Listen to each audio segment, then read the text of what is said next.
your balls.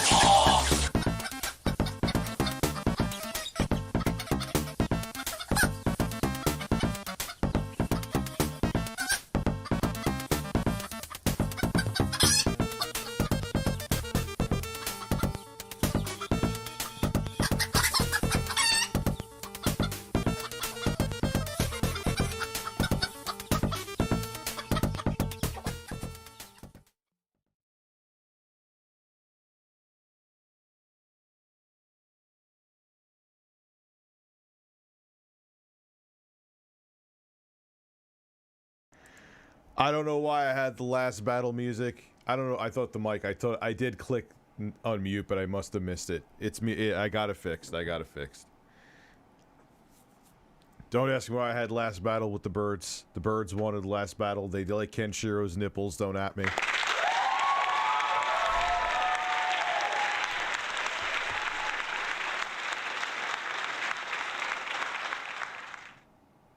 Yeah, I see people say that John. I didn't even know John Madden was still alive. I'm just being. I'm not trying to be facetious or have no ill will towards him. Sad to hear of his passing, but I thought he was. I thought he passed away a while ago. Rest in peace, John Madden. Thank you, Neil. There's someone else who super chatted. Of course, it is not actually. Wash your balls. Wash your balls. So yeah, that was last battle from. Oh shit, where did my video go that I wanted to watch? For the Sega Genesis. That should have made me, like, it was 1989. The Sega Genesis just basically came out. And you remember the whole story how my dad traded a 100 megabyte hard drive for the Sega Genesis to his friend, who unfortunately passed away in 2016. So it was, but he did that right away. Like, he only had the Genesis maybe like a month or two. So it was 1989, and I remember some weird, it was in the Duchess Mall. I don't care about telling you the mall. The mall's dead now. And it was some like hole in the wall, like mom and pop game shop that didn't, it was, I think it was there for like one summer. And they had a used copy of Last Battle in 1989 when the Genesis first came out. So, or around the time, or launch year. So that kind of shows you if someone's selling a game like that used, it should have been a red flag. But I remember like Last Battle in the commercials, because it was a huge jump in visual fidelity from like Fist to the Last Star for the NES. It was like, oh, that looks so cool. And then you play it, and it's like the worst side-scrolling beat-em-up action platformer maybe ever. Hey, Goffy. What's up, Camelot? So that should, but it was used already. So, but actually, no, Truxton was used too. I got Truxton used, and that's actually a pretty good game. So maybe that's not necessarily true. Not the best vertical shooter, but it was good. So maybe that's not entirely. Did you hear? Yeah, what? She quit. Wait. We're going to maybe have to watch Vosh's video on this, where he proudly, shout out to Vosh for just saying, I'm not showered and have no pants on. Like, I got to watch like a couple minutes of it, then I was like, shit, I'm going to do a long stream tonight, so I kind of got to get ready. But that was literally the first thing that Vosh said. I'm like, okay. Okay. So maybe we'll I was going to do more of the at-home with English stuff, but we'll start with that. We'll wait till we get to 500 people. This kind of seems like a weird, but this could be that I also started earlier. And then when I restarted the stream last night, unless YouTube's having some kind of notification issue with their streams. But it was weird because I reset the stream key last night and viewership went up to normal, so.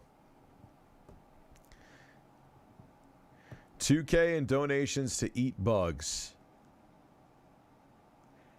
It would be, yeah, it's going up. I'm almost at 300. Yeah, I want to watch. Oh shit, someone farted in my ear. I gotta see what's going on. Cockroach. I have to check. You're sending, yeah, rest in peace, John Madden. It is sad. I don't want anyone, I thought he you know, he was older back in the day. I thought he passed away. How old was he? Does anybody know? I'm still waiting for more stuff. You have no idea. I'm going to make that Wii U video like an event. Like, I bought so many games. I bought a brand new Pro controller. I bought Wii nunchucks, a lot of 4. I bought 4 Wiimotes. Like, I bought, what was that game that Ubisoft made for the Wii? Where it was all about, like, the motion control ended up sucking. I went balls deep on this one. I have no idea what's wrong with me. This video better get, like, at least the same amount of viewership as the 360 video did.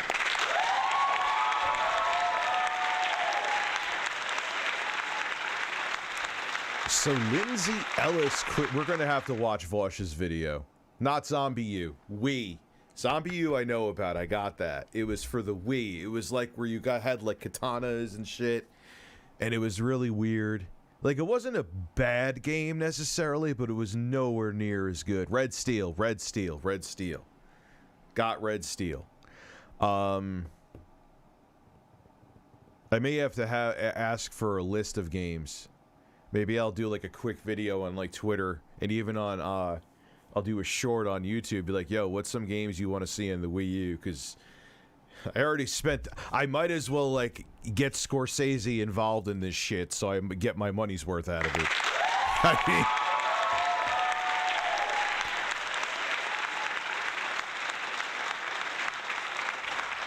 does anyone know the nostalgia chick, Lindsay Ellis? She had over 1 million subs on here. I'm sure that people know who she is. It comes with Nintendo Land, Beal. Comes with Nintendo Land.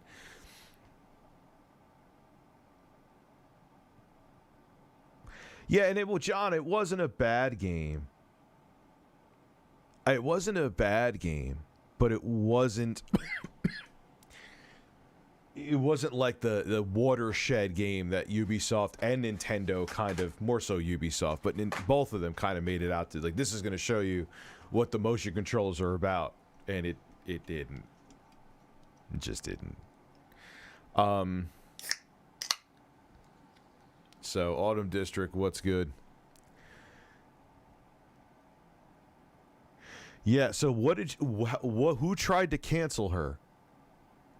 Like, what happened?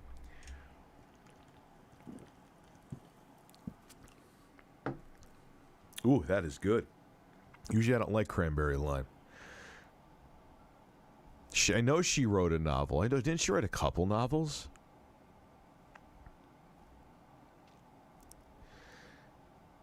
Didn't she write a couple novels? Yeah, I don't know. Am I going to have to restart the goddamn stream again? Really? This is the second time. I'm just going to leave it. Whenever YouTube sends out notifications, even though it was weird like the second time I sent it out. The viewership went up naturally or normally.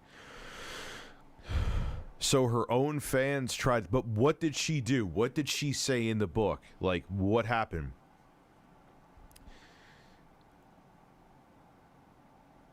Like, did she take like a shit in, you know, the Angry Video Game Nerd's cornflakes when he turned around, or like... Yeah, it's still going up.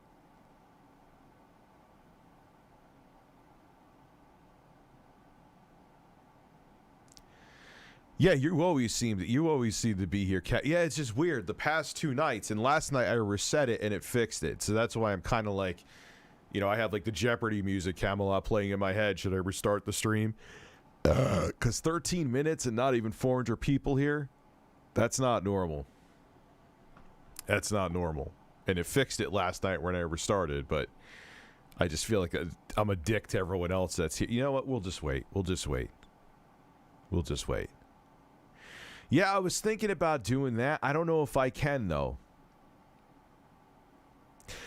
I watched the top 10 DSP moments, and it gets, first off, I don't agree with some of the worst. Like the one where he complained, there was a couple of them that he had valid points that I'm like, yeah, that's not really making DSP look at bad. He makes sense. Like the one where the convention, whatever it was, where they were showing off like something in God of War, and it barely had DSP's face blurred out. Like, you could totally tell it was him, just because they didn't want to give him credit.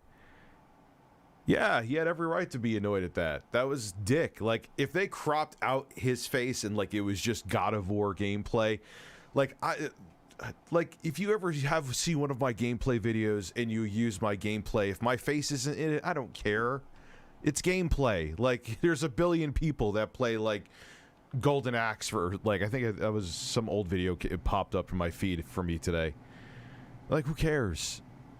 Who gives a shit? It's gameplay. But if like my face was in it and it was like a live stream and I was talking about something and you just blur it out barely and you can obviously tell it's me and just don't give me credit, yeah, no, fuck you.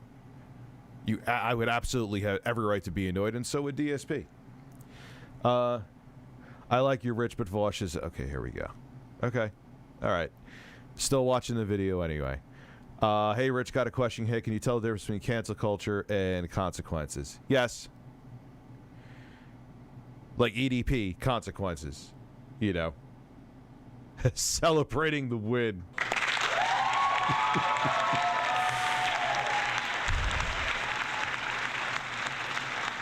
Like, all right, I don't care. I like Vosh. Don't like Vosh. I'm watching something about Lindsay Ellis to find out what's going on. Maybe I won't agree with Vosh's take. The only thing I found out from that video, because I only had time to watch a little bit, was that he was not showered while doing it, and his balls may have been touching the chair. Vosh's unshowered balls touching his gaming chair exposed. Cheers, boss.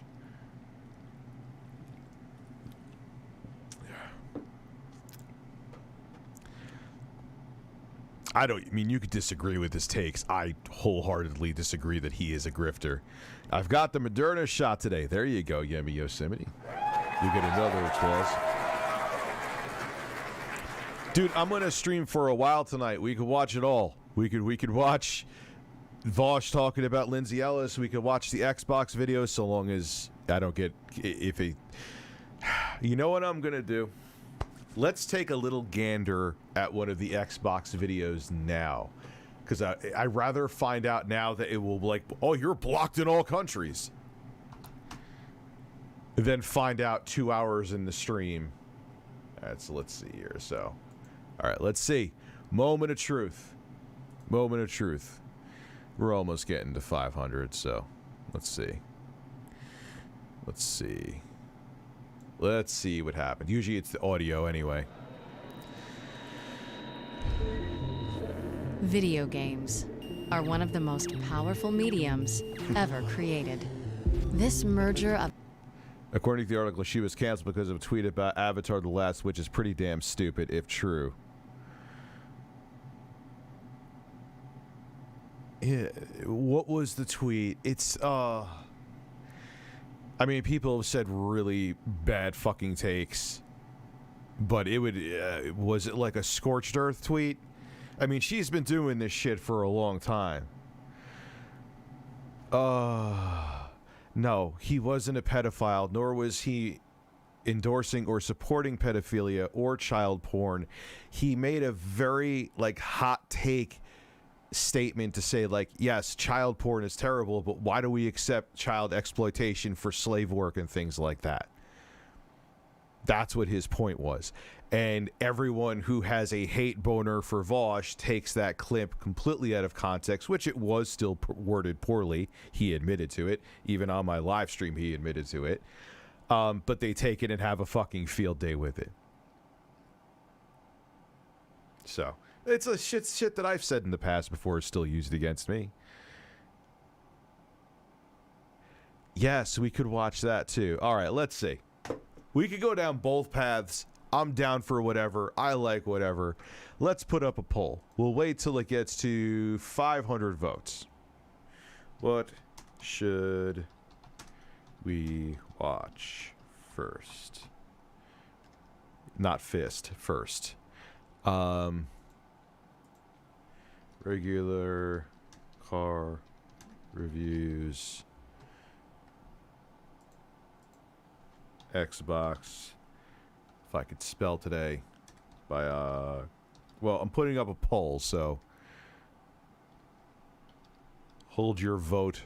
Did I do that right? Yeah.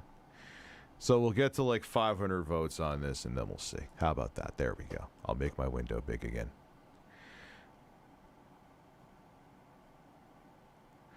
Compared Raya the Last Dragon. Now, was there anything behind that? Like, are people considering it right? I don't know anything about fucking Avatar or Raya the Last Dragon, or I know more about Bill Gates' taint, literally, than I know about either of those.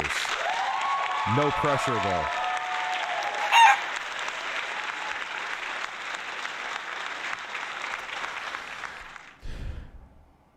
Oh, dude, and there's people who think I'm racist because Sexy Coco, which baffles the living fuck out of me. There's people that dig up shit from my past and try to make me out to seem like old. It's fucking ridiculous. Here, you know what I say to people? If you really hate me that much, then don't watch me. I'm kind of surprised. She must have been done. Is she like a millionaire? Like, she must have just been like, fuck it. I'm done. Like, I'm not... Like, here's the thing. If I become a millionaire and I still love doing this, because I do genuinely... I'm going to keep doing it. But if I'm done, I'm done. She must have just been done. You know what I mean? Not to repeat ReviewTechUSA, but it's true. She must have just been like, I've had it. She's been doing this shit longer than I have had full time, anyway. You know what I mean? She's probably like, I'm so tired of people. Oh, look, I have 8 zeros in my bank, or 7 zeros in my bank account. Bye. You know what I mean? Watch unedited footage of a bear. Like, the dudes that wrestle each other oiled, or like an actual bear? Do you know what was messed up, Rich? At the foreign countries, kids go to work if they they won't eat, and I'm talking about hard labor. That's what I'm saying. He wasn't. Yes, Vosh thinks that child porn is disgusting. It's verified. Let's just get that out of the way. We got it. You could get whatever out of context clip you want to. Okay, he's already discussed this a 1,000 times. But all he was saying is that, yes, when children are starving to death, putting together your iPhone in certain countries, that's a pretty big fucking problem too.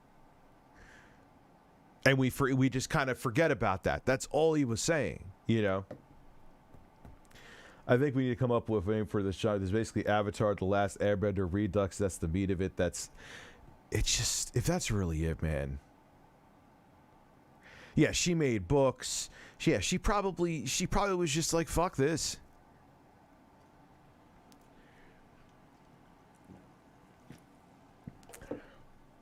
I pet my horses to Unreal Engine graphics. Should I touch my chickens too? Yes, you. You said touch your cock. Genesis does. Lone Star, possibly. Unedited footage of a bear is from Adult Swim.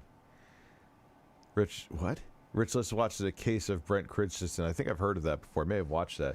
You should watch Animal Fart Compilation. Jesus Christ. Let's start. We're at 500 people. I think we'll be okay. I don't think Xbox minds that you show this, because that they're more. And if it is what it is, you know, if I see the yellow exclamation point come up saying that Bill Gates is going to fist you for showing this content, then I'll just keep going because I want Bill Gates to fist me.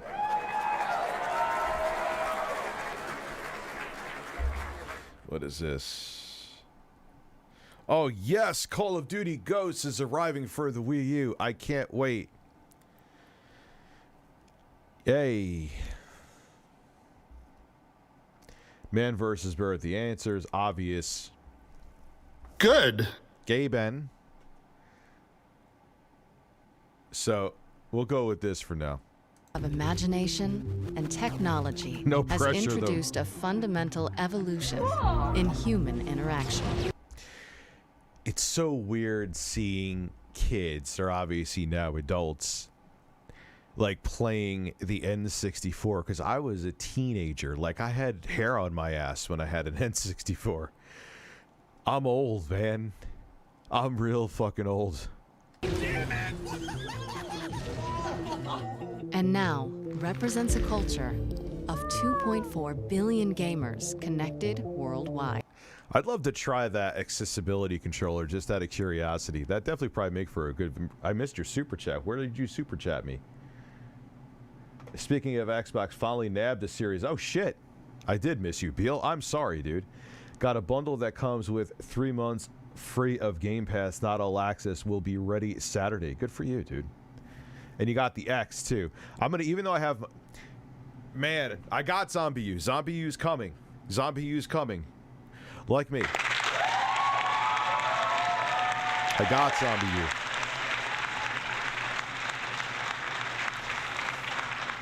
U. Anyone here? Yes, you can get a free wash your balls. Wash your balls. Have any familiarity? I've been using my Intel Nook. It's that little Razer gaming PC, and it has the 3080 on one side, and then it has the Nook on the other side. That thing runs spicy, man. It runs cooler now that I updated the BIOS, but I have the fan in cool mode. And it's still, like, if I'm playing Halo Infinite, like, it stays in, like, the 80s to 90s. But before I did the BIOS update, if I have MSI Afterburning, it was, like, staying at 100 degrees. I'm like, what the fuck? And now, I mean, it's obviously the cooler is working because when I updated the BIOS, now it runs cooler. But it still gets spicy sometimes. It's a spicy chip. That's all. I kind of want to build the new i9 because it looks like it's a pretty dope chip. Maybe I will because I'm just an asshole and like building computers and have to have bleeding edge tech because I'm a fucking idiot. Don't at me.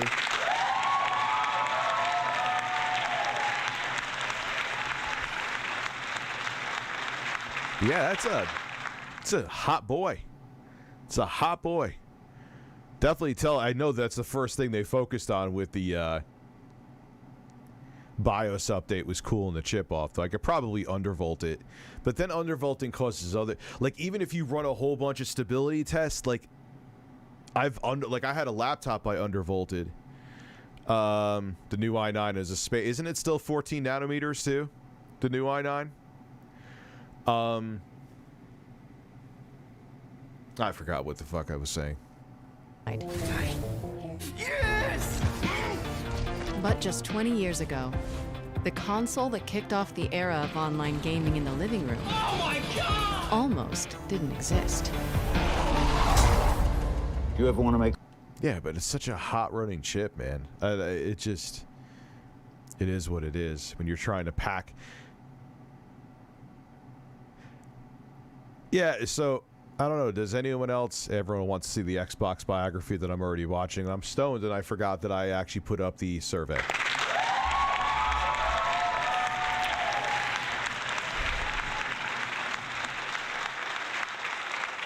Yeah, it's sad that John Madden passed away. So, kind of disappointed with the temps in that thing. I know there's nothing wrong with it. I haven't gotten any blue screens.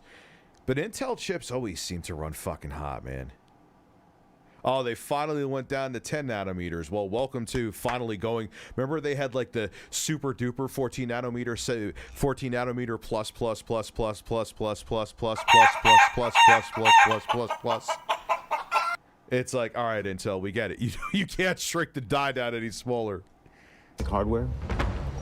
No, that's one thing that we decided not to do. The idea that Microsoft could ever create a game console was seen as a bit of a joke. Microsoft. They wear khakis, and they're boring, and they're office, and Rich, is it true you saved a bunch of orphans from a burning building and never said anything because you didn't want the fame? Yes. Yes.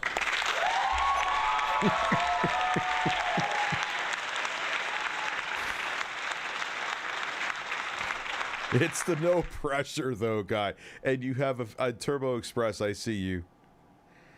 Had to unfriend you, Turbo Express, on Facebook. Don't take it personally, but you just would put up stuff.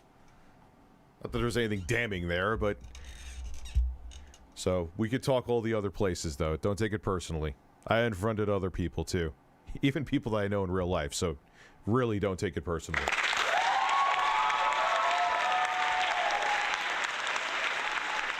their windows. You might as well call it nerd box, right? I can't imagine how it could be better. A new console was seen as a risky bet There it is. at a company not accustomed to losing. You're proposing taking money away from Windows in order to fund some game system? That is an insane business Those fucking prototypes are ridiculous. to get into. It was fear, uncertainty, and doubt. We're gonna make it, aren't we, sir?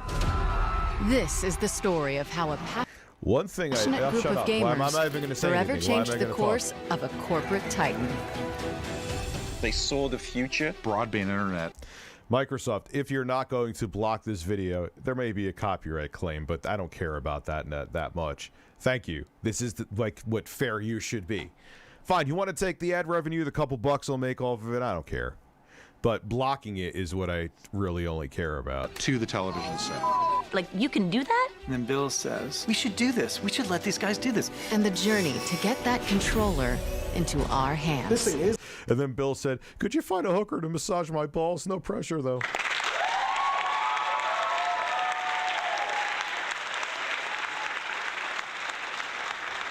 I think I heard that, Kyle. And I thought that was really weird. And man, that 9980HK that's in my NUC has nothing to do with what you're talking about, but it just runs so warm. I mean, look, man, if the silicon's meant to handle it, and, you know, as long as I'm not blue screening, but I don't even know how you could. I remember that with the laptops, too, though. Like, the chips just, this Intel Silicon and AMD, I haven't tried the new Ryzen chips for video editing, they all just throttled to motherfuckers every time I had an Intel laptop, man. Remember the PS3 prototype controller? There's one up my ass right now as we speak.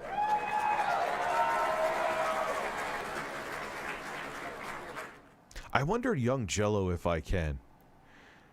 Those would sell. No pressure, those shirts with Bill, but it's Bill Gates' face, so I don't even know how I can. Maybe I can make like a caricature. I got to figure it out, because then Bill would want a cut of my royalties, and then he'd try to fist me, because that's Bill. We know what happened last time, right, boys? Mm-hmm. It's going to be the most badass thing you can imagine. Fire at will! Oh, yeah, by the way, I haven't... This one I have to say, most other times it's because I'm a poorly time-managed douche. The Xbox video, the reason all the footage I captured got fucked up. I guess whatever AV to HDMI converter cable I was using, just it only recorded a quarter of the screen. So, like days worth of work just gone. I love birds. Fuck them. Fuck birds. Think about the way you could tell stories with that. No matter where you are in the world, we can all be part of one bigger community. We need this. This is like the hotline for us. You take it for granted now, but back then, this was like science fiction. We weren't sure how we were going to do Damn, she got older looking, huh? it. Xbox, watch TV. Oh, God. Oh, hell no, Microsoft. Gamers are not going to be tolerant at any level of bull at all. The risk here was enormous.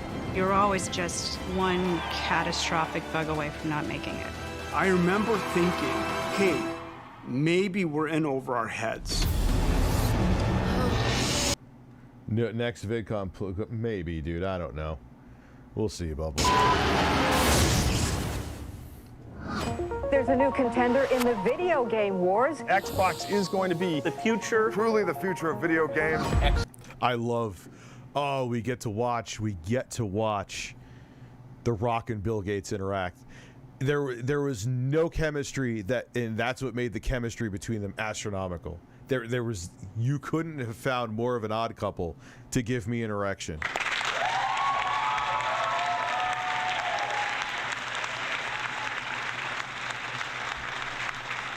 Bill. Taking over the living room. Limitless, connected digital entertainment. You guys never understood. The company is going to face fierce competition. Sniper! It's a ticking time bomb. Makes me very nervous to actually play this for you. Xbox getting a major overhaul. A bold vision for the future of gaming.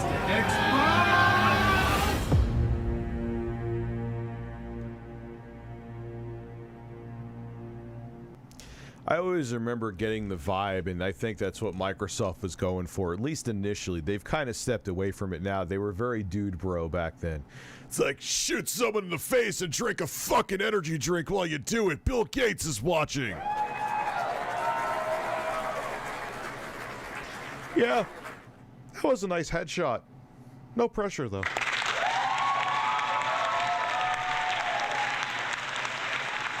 I agree, Scootaloo. I played that in... It looks great, whether it's 4K 60 or whether you're playing it at 30 in the fidelity mode. It's just a gorgeous fucking game. Bubbles, yeah, it's something I'm eventually going to do, man. It's something I'm eventually going to do. A lot of drama with those kind of places.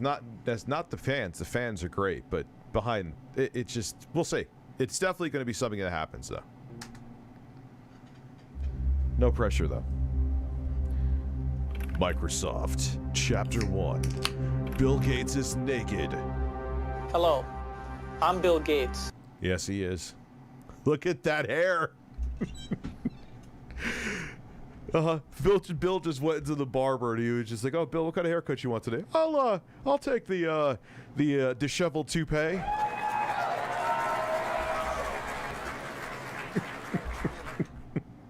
Chairman of Microsoft. In this video, you're going to see the future.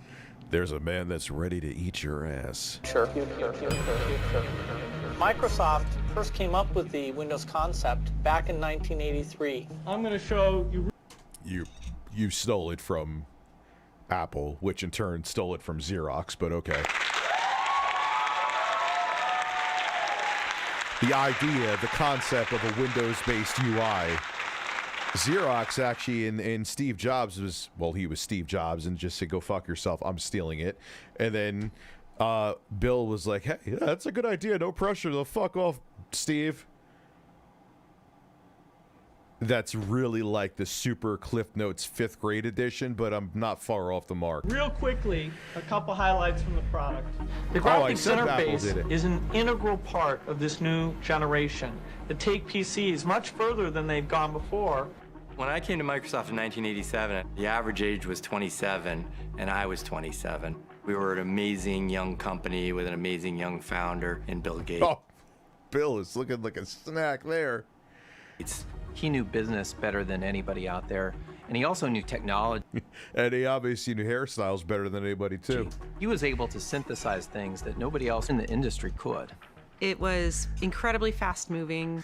Yeah, he lied to Steve Wozniak, too, and they did work for Atari about how much money they got, and he said, like, "Oh, yeah, we only got this," and he gave him half of that much lower cut, but they made a lot more, and he just pocketed the rest. Yeah, Steve Jobs was really shady. Welcome to corporate America.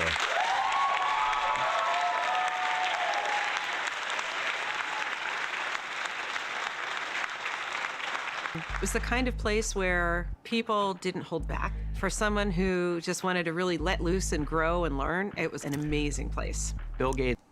Well, he's dead, so I drank water made out of shit.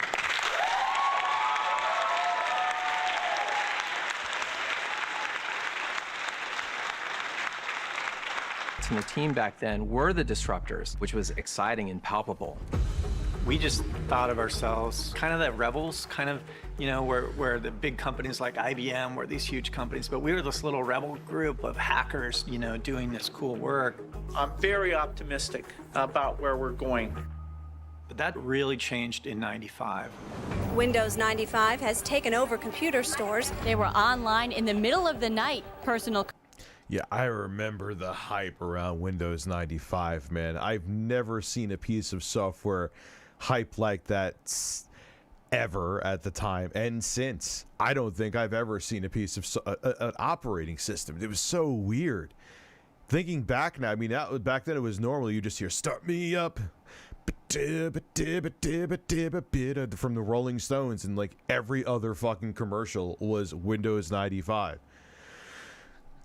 And I remember initially thinking that it sucked too. Now, like, obviously, I see what the progression forward was, but yeah, it was really the hype around it. I mean, they had Jay Leno and his chin out on stage. It was crazy. Computer users packed into stores dying to get their hands on one. When Physical copies of who went to the store and got a physical copy of Windows 11? Show hands. Windows 95 launched, it was like a coming out party for the whole company. Microsoft made a thing that everybody in the world wanted. It was like air to me. It just was. It existed and you needed it. Today's world, you can't make it without a computer. It has thousands of programs that some of us may need. I can run 3 or 4 applications at the same time. Windows 95 is so easy, even a talk show host can figure it out. By the late 90s, Windows was dropping $1 billion to the bottom line every month. 3, 2, 1, It was the most Those big, fat, juicy CRTs there. profitable business in the history of the human race. I don't think there's ever been anything remotely like it unless you count the Spaniards going to the New World and like literally hollowing out a mountain made of silver. Microsoft, which has a business relationship with NBC, is the most powerful engine in the new age of computers, a giant cash machine, and it strongly disagrees with the government. In the late 90s, we were sort of the bad guys, the Death Star. The perception of Microsoft, I think generally was not great. They were in the middle of the Justice Department monopoly issues. Yeah, because they did, and quite frankly, did successfully beat their competitor Netscape into the ground. You know what I'm saying? Like Bill and his hair, he was up to no good. I just bought a new house. Congratulations, man! I am stone cold. I was stone cold. The lawyer's office, but now my hands are shaking. I'm now alone, happy, and a little drunk. Your streams calm my nerves. Thanks, Dad. You're welcome, and congratulations. We were the big gorilla in the room on most subjects, and so people viewed us as. They still kind of half bully you when you use Windows 10 or 11. Like I want to say yeah, I could make Chrome my default net browser or internet browser, but it's like, are you it tries to make it like slightly less convenient for you to choose that, and it's like, oh, come on, really? Like, we're still doing this fucking thing, Microsoft? Stop. Sort of the big bad tech company.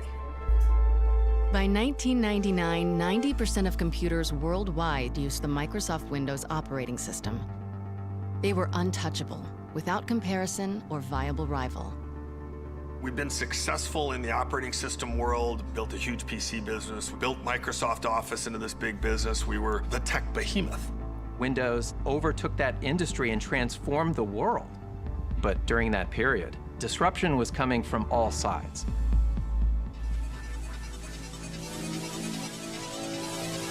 Yeah, it's weird to think that it's just weird to think there was a very long time, and I was much alive during it, that Sony was not synonymous with gaming. Like, Sony had, you didn't think of Sony with gaming at all. I mean, they had like Sony ImageSoft, like they made some games for the SNES and Genesis, but you thought of Sony, you thought of TVs, you thought of Walkmans, you thought of Trinitron TVs. You know what I mean? You thought of Discmans, you thought of mini disc. Well, I thought of mini disc, but it was a foreign thing. For decades, Sony had been a Japanese electronics giant with a history of producing personal and home entertainment hardware. Fucking and bird. then, in 1994, Sony struck gold with the PlayStation, a gaming console with unparalleled success. The launch of PlayStation really thrust gaming into popular culture in a big way. Well, at least he said thrust.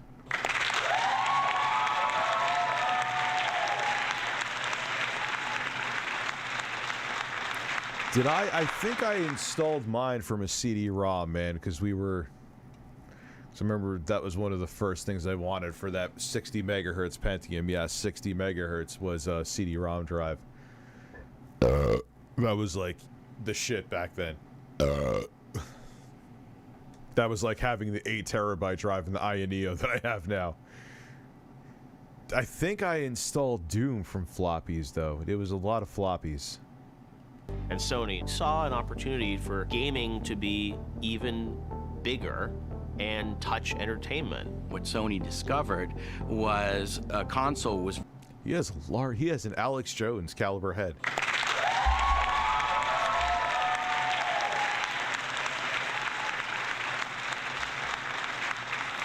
Imagine they just randomly went to Alex Jones after this. Ladies and gentlemen, the entertainment industry's trying to brainwash you into believing in lizard people. It's tyranny!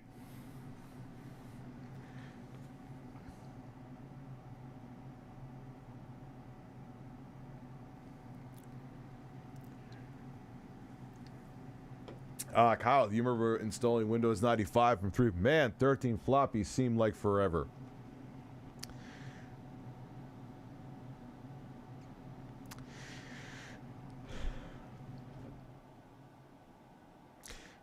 ReviewTechUSA.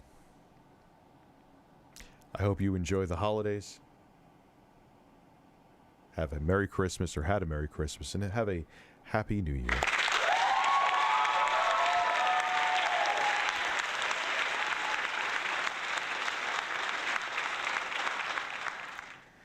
Yeah, you're not getting another chance. You already...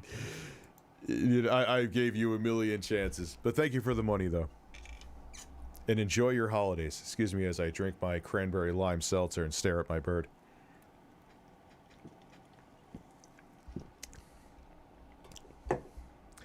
Yeah, and I heard it wasn't shit, Florida Chicken Man.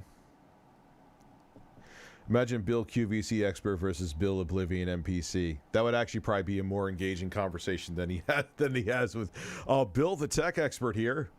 Oh, look at me, I'm playing. Remember that great game on the Genesis called the Sega? Yeah, I love that game, Bill. Great game. Excellent game.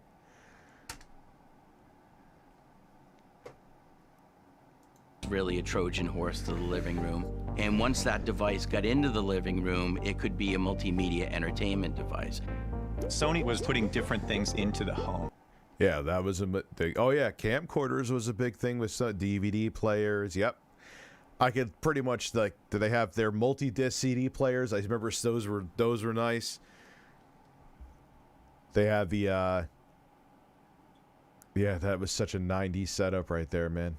They're putting a hard disk here in like a DVR. They're putting memory here. They're putting a processor here. And if they could connect all those things together, it would be a computer, a potentially existential threat to Microsoft. Without further ado, let me introduce to you the next generation PlayStation technology. Why does he look like he just like got his dad's suit and his dad's like 11 fucking feet tall? Why is that suit? That suit looks like it almost fucking fit me. Like, what do you... Even before Sony launched PlayStation 2, they were just creating this perception of inevitability. PlayStation 2 was the next big thing, and anything in its way was going to get crushed. They said our new PlayStation is so powerful that it's going to replace the PC. Sony was showing us. Which, the irony of that, because the PS2 ended up being the least powerful console of the 6th generation. Even the GameCube had superior hardware. I don't know exactly by how much, but it was. Slide at trade shows and to our customers of a future home that was full of PlayStations and didn't have any PCs in it. Which was like shooting cannonballs over Microsoft headquarters. But Ada, factually, the PS2 hardware was inferior. Doesn't mean the games were bad or the sales were bad. It factually was the least powerful hardware of the 6th generation. That's without question. Go look it up. It was an incredibly arrogant thing for them to do, but it was pointed too. I mean, that was a very serious threat. In the 90s, Microsoft was a paranoid place. And when And the 7th generation was PS3, 360, and Wii. So just keep that in mind, too. Somebody said Sony's going to put a PC in the living room, that got everybody's attention. Made Bill's hair even more disheveled. Bill, the PlayStation 2 is coming. Ah! Bill, why the fuck do you look like a cockatoo?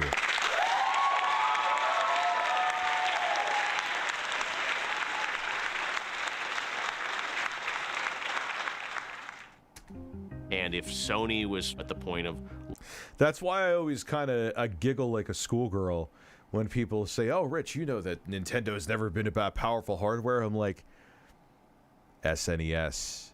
Now, granted, you say it came out a year after the Sega Genesis, and that's why, but it was minus the processor from a from audio-visual standpoint was superior to the Sega Genesis. The Sega Genesis had a faster Motorola 68,000 processor, but better sound,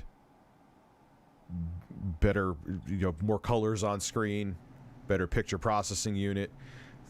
The N64, they wouldn't shut the fuck up about their partner with Silicon Graphics. They flexed a little bit with the hardware of the GameCube. It wasn't until the Wii, on the home console side anyway, that Nintendo was like, all right, we're going to just overclock a GameCube and make people wiggle around controllers like they're erect penises, and we're going to make a lot of money.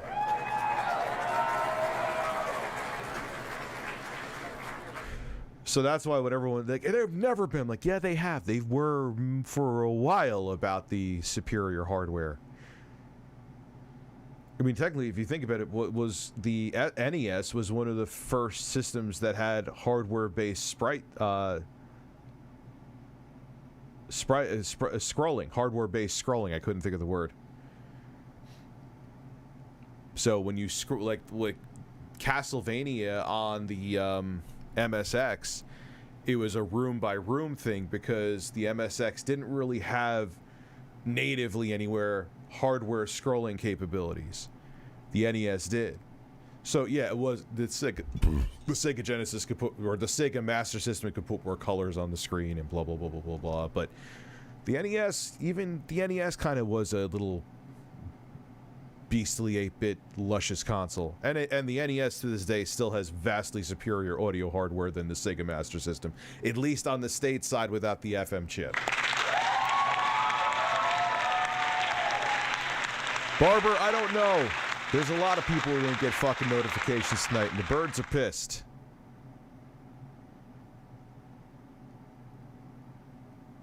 The Elite controller is nice, Jeffrey. Hopefully this one doesn't the right trigger. I'm going to have to open up that controller and see if I can fix it, but... so even Dreamcast looked leagues better than many PS2 titles, especially... Oh, yeah. The Dreamcast was pretty... I mean, well, the Dreamcast... You know what I think it was? It wasn't that it wasn't more powerful than the PS2. It was less powerful, from far as what I've read. Like 20 years ago, so maybe I read wrong, but I know the PS2 is more powerful. They just picked better from an artistic standpoint for the hardware limitations of the time. I just feel like they just picked better color palettes for Sega Dreamcast games. Like that's why they seem like they, like if you put in Soul Calibur now, still looks like a clean game. Hook it up with the VGA output of the Dreamcast, because it was VGA capable and most games worked with it. Hook it up to a VGA monitor. Man, it looks good. You know, so that's what I think it was too. Like, go look at Sonic Adventure. Still looks, they use bright colors and very clean textures, and it just looks good. They weren't trying to, then like, for example, go back to when they tried to make games look ultra realistic back then, and look at the original Killzone, and it looks like someone's unwiped asshole.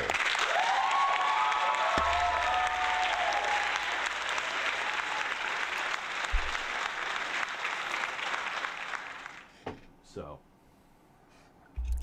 will we see a return of sexy intro thighs? I don't know. He didn't even come home for Christmas because of his job, man. It was like I said, me and him are totally cool. He's actually sent me a really powerful fart the other day. I was very proud of him. Audio file of a fart. He didn't fart in a jar. One could dream. But yeah, he's doing good, man. But you know, he got time off. He's actually like stuck in a snowstorm out there. He's home and safe, don't get me wrong. But you know, he had off, but he would have to like literally like just be on planes, and that's it. So he's just like, yeah, what's the point of coming back?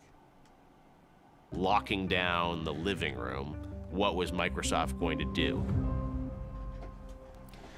One possible answer was brewing not from the top executive ranks, but from deep within the Microsoft corporate structure. 4 renegades on the DirectX software team who were working on tech to help developers create games for Windows, and who were united by a fervent belief that games were the future. I was leading the DirectX development team with one of my colleagues on the marketing side of DirectX, Ted Hasse.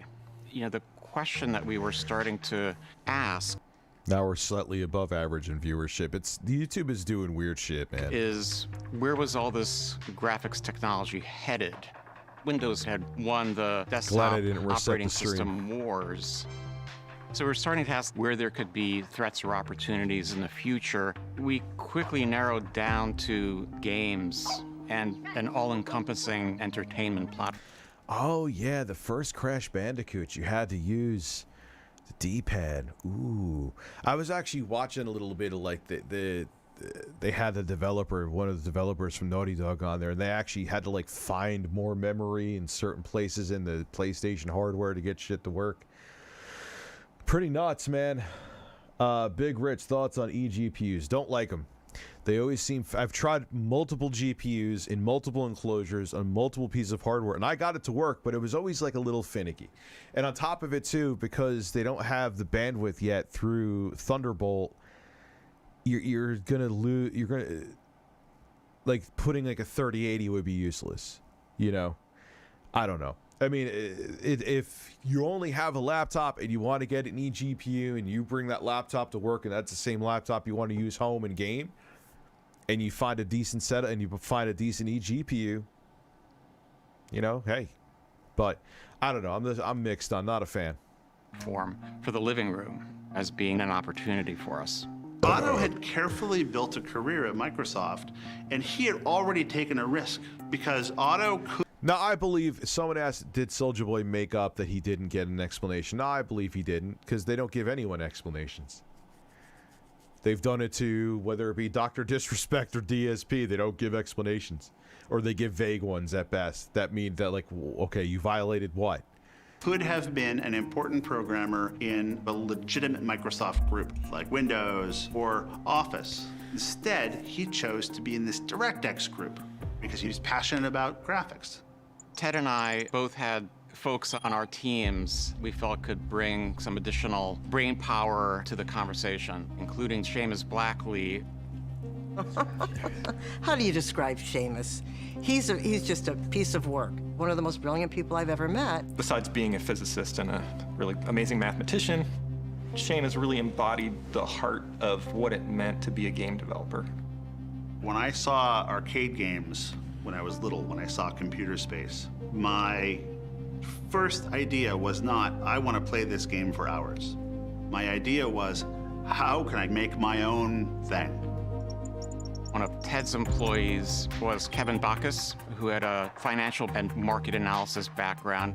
Kevin's like a Vulcan in the best possible way. His interface to the world is entirely intellectual. That is correct. We had day jobs for DirectX, but a lot of our thinking was how we could build brand new technology that was single-mindedly focused on making the very best games. The 4 of us, we played games, and we love games, and we...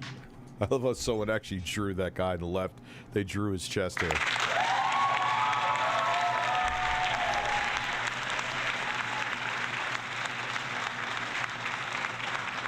Wanted to make them. That really meant something for us. They were working on DirectX, a set of software tools that standardized game development across PC hardware, and which was readily embraced by PC game developers. But the team saw a way to push DirectX further, with an idea that could revolutionize the foundation of console game development. With Windows and DirectX, we have the platform that everybody wants to do the work on to make the games.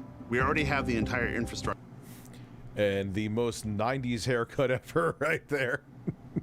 Of everything you need to create all this technology sitting on our platform. If we could only create a single hardware standard, a box designed just to run DirectX. My dog took a shit under my desk, and I just stepped in it.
Hands are washed, foot is clean, turds are removed, floor is clean.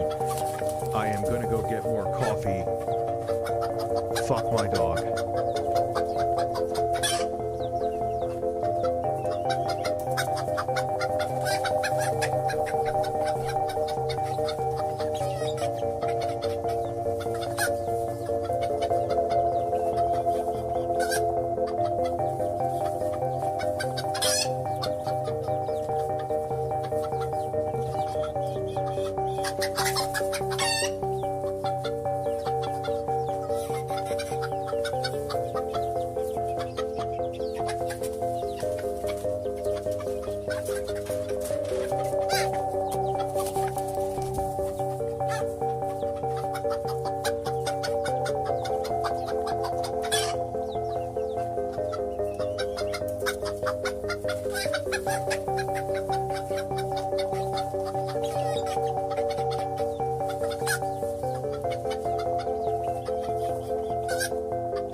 Good, now it looks like I was fapping.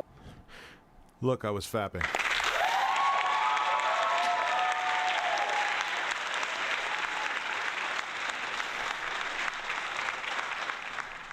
Let me put this over here.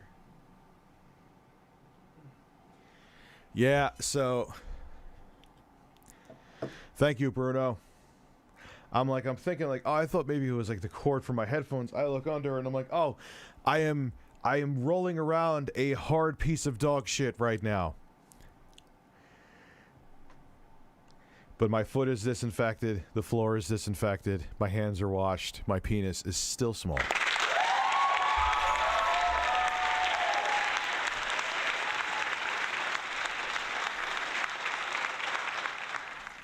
It gave us the idea that we could produce better games. Sorry about it. Like, what was I gonna do? Oh, let me just leave shit on my floor. Than Sony and Nintendo and Sega. At that time, Japanese game consoles. Project X. That was what they were called. Look at what fucking budget DVD player did they make? Oh God, look at that thing. They just said, okay, that looks like a console. We'll just plop it on there. Had very proprietary chipsets, and they just didn't work very well for. I should clean it with my shirt, huh, Doug? Or Western developers. The instructions on how to use it would be in Japanese. What the DirectX. I'm telling you, man, that fucking dog has a vendetta against me. No pun intended. I shit you not. He literally he hates me. I've never hit him, but he doesn't. He's a Chihuahua, so. His Lord and Savior is my mother and my father. So come here, Bruni. We say cum.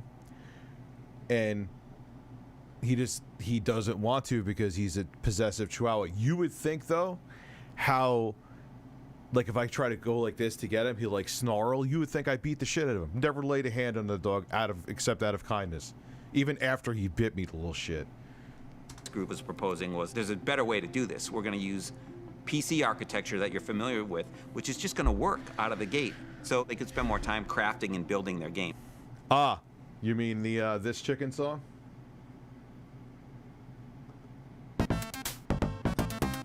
Birds. Birds. Picka birds. Oh, birds. Gotta love birds. They lay big turds. I love these birds. Look at these birds. They are birds. 2 birds. They are birds with turds.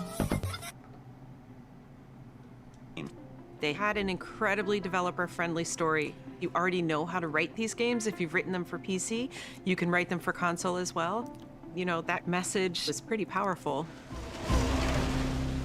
For us, this was about advancing. Because my family has this thing with small possessive dogs, and I tease him. I don't hurt him, but I'll just be like, come here. And he'll have a piece of chicken, and his eyes just go in 2 different directions like Red Hoek because he's a Chihuahua. So in his mind, I'm his mortal enemy that wants his dried out piece of chicken jerky.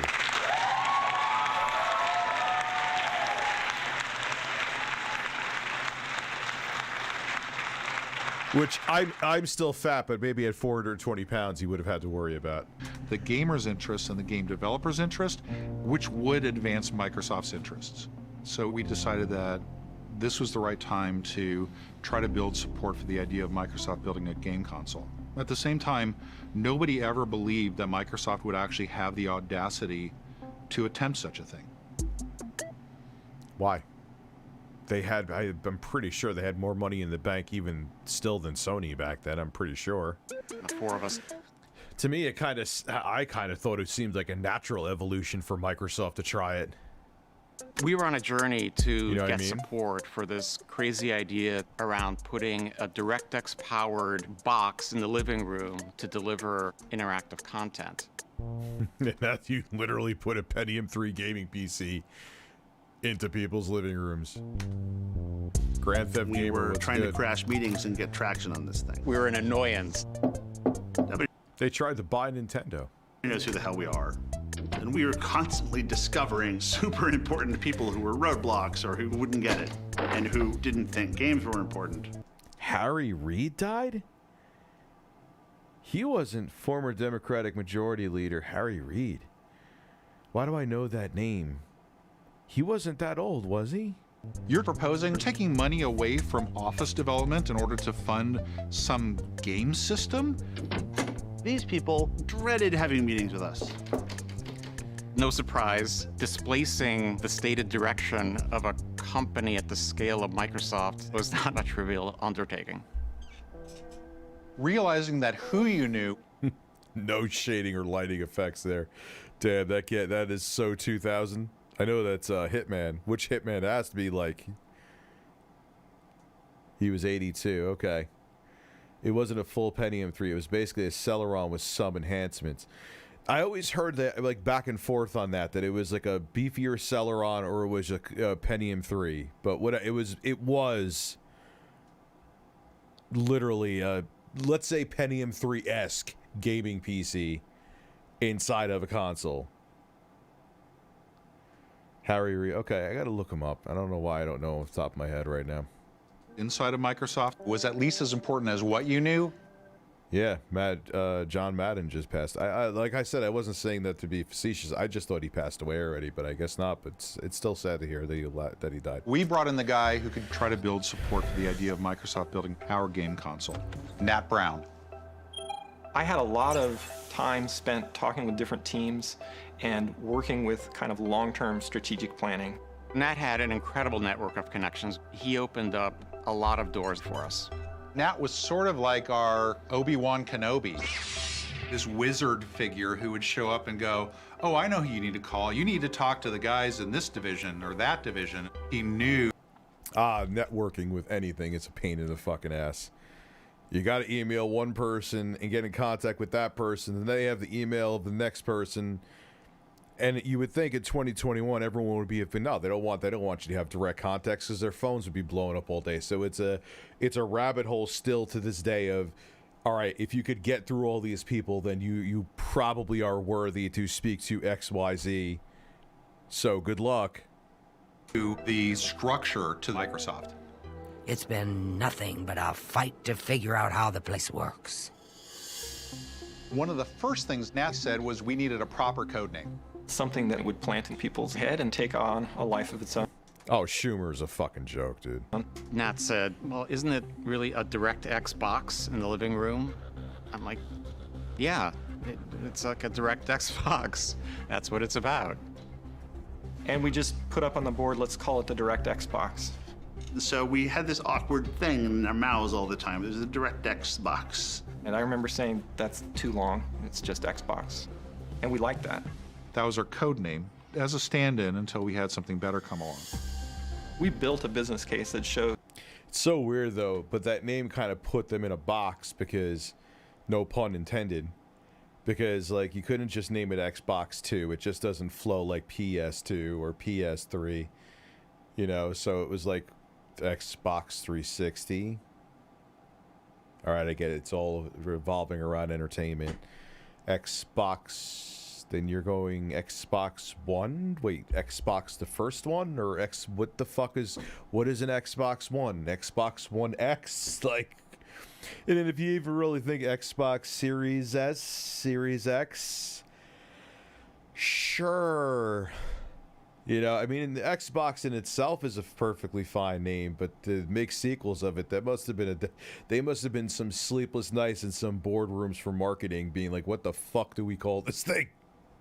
How big this business could be.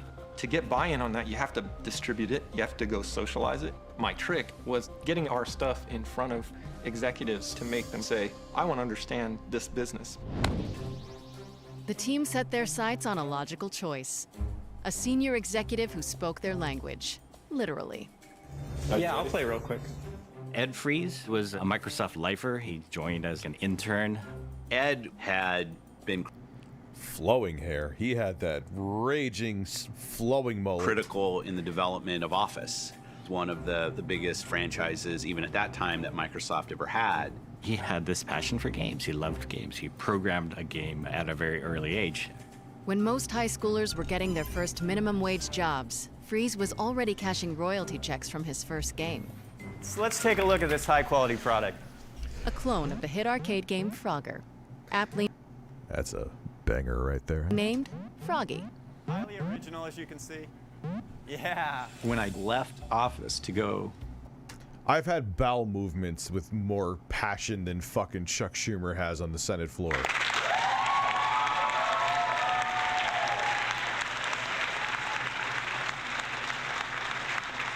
on the games group, people told me I was committing career suicide. thank you, that's it. Good night. They said, why would you leave office, one of the most important parts of the company, to go work on something no one cares about? And when I got there, running the games group, I found out they were right. No one cared about what I was doing, and that was awesome.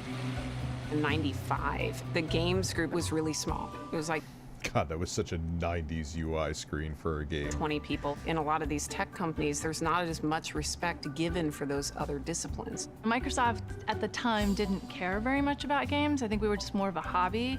We were gamers working in like the bowels of some Microsoft corporate building. Our goal at the time was to push Windows as a gaming platform. I always felt like I was doing underdog stuff, and that's actually what I really enjoyed. I enjoyed trying to bring Microsoft from behind. Yeah, but I mean, I get it doesn't flow the same way as PS1, PS2, PS3, but just Xbox 2, Xbox 3 would have probably have been better. Like, they're naming Xbox One, like, wait, one like the original one, or one like, what the fuck is a one? It's one piece of entertainment for your home. I'm Don Matrick, and I look like a used car salesman.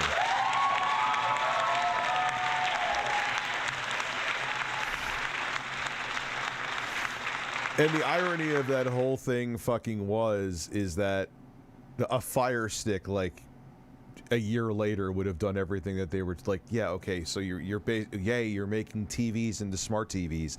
Now the smart TVs are just fucking smart TVs themselves. Thanks, Don. Eat ass.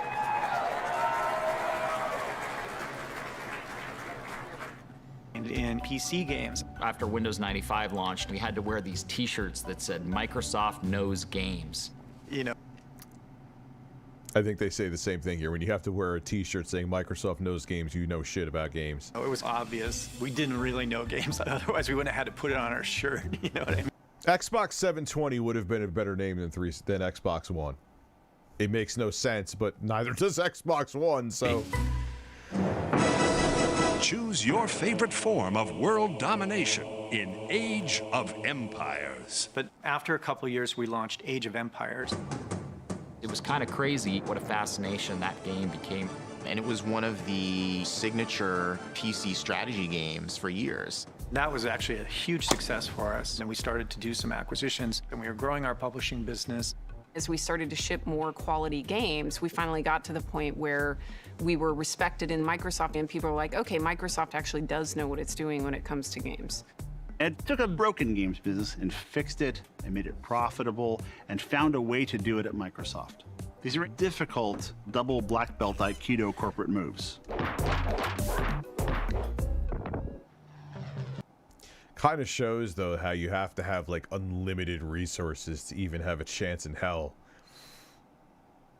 That's why whenever I'm coming out with the Atari VCS or the Amico or this or that, like, look at what Microsoft had to go through. Where are you getting these funds, son? Where? Where are you getting them? Even if it's just a game meant for casuals or family-friendly games, you need a lot of fucking capital to get this shit off the ground. I mean, look at Bill Gates' hair. It gets worse every time he comes on stage, and he was still young. Steering the tiny PC games division into a profitable department had won Ed the trust of Bill Gates. And yet, Freeze himself wasn't satisfied. Our PC market share was growing into the teens, and at the same time, we weren't doing anything in the console space, and that, to me, seemed like a bit of a waste. You know, there's this huge market out there. I'll help you make the Dana console. Day, these guys from the DirectX team walked into my office, and they pitched me on this thing, the Xbox. And basically what they pitched was a disguised PC. I thought, oh, this is great. This is like a bridge for me to get to the console business. This box that will run a native version of DirectX, which is the part of Windows that's really focused on the game developer, was revolutionary. It's going to be easy to port to this machine, easy to take my games and make them run. Unlike running on PlayStation at that time or a Nintendo machine that were just very alien hardware compared to a PC. Ed understood all this game development is happening on the PC. I thought I heard that the original PS1 was easy to develop for. It was like the PS2, PS3 that were fucking nightmares. We wanted to make a console that was specifically designed to be easy and fun to make games on. And if the most creative people did their best work on your platform, that's really good business. That's a good idea. Basically, I said, you know, I'm in. I like this idea. I want to help you guys. The DirectX team, these were troublemakers, upstarts. They didn't have these reputations that Ed had as sort of born and bred to work at Microsoft. They didn't really have any political clout within the company. It was, I think, a big win for them to get me on their side, from my point of view. This unlikely alliance would bring the Xbox team closer to the biggest test of all, pitching Bill Gates. And that opportunity would come sooner than anyone expected. He's like the least intimidating looking man on the planet. Like, I would run from Blippi first before I'd run from Bill Gates. When Sony unveiled the PlayStation 2, they started talking about how they were going to be the death of the PC. A new concept that we'd like to introduce going into the next century, our EE, the emotion engine. It was like, what a great name. Holy crap, you know, an emotion engine. Our new CPU architecture significantly outperforms even the fastest Pentium 3 architecture that's in the market today. They showed beautiful fighters, models twirling around. They showed 1,000 delicate rose petals falling from the sky to show just how many polygons, just the raw math that this behemoth of a device could process. And guess what? It's got the power of 1,000 suns behind it. For Microsoft, that really crystallized what the stakes were. And Bill asked the DirectX team to do an analysis of these claims that Sony had made. Was that actually Bill's hair at that As you can current imagine, moment? getting on Bill's calendar. Was that Bill's current hairstyle? Calendar was next to him. Did his hair look like a bell in 1998? Please let me know.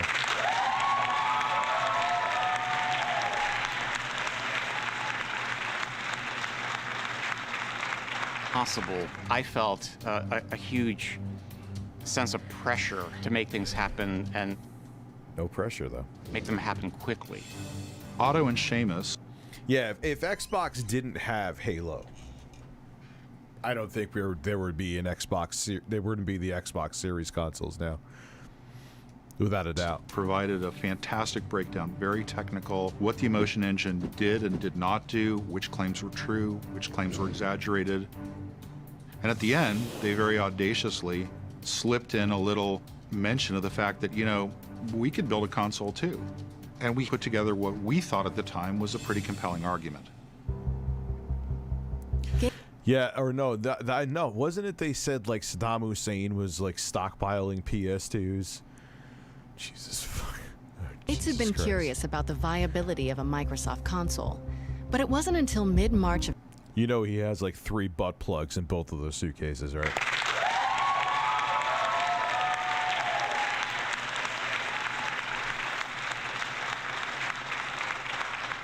...1999, just 1 week after the formal announcement of the PS2, that the possibility was finally starting to percolate amongst the company's elite at its annual leadership retreat.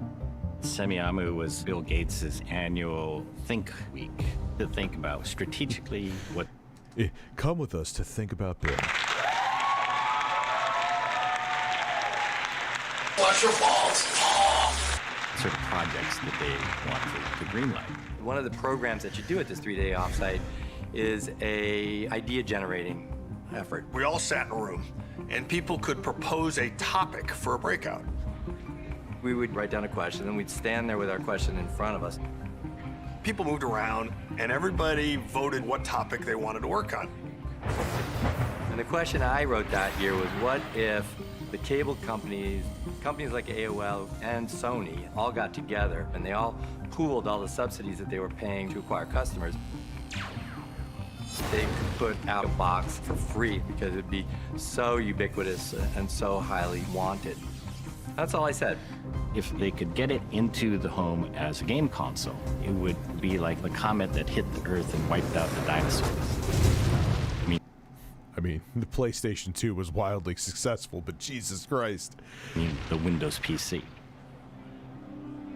I got a big line of people Microsoft was, they're all going to have gold statues of Ken Kutaragi in their front lawns. Fuck.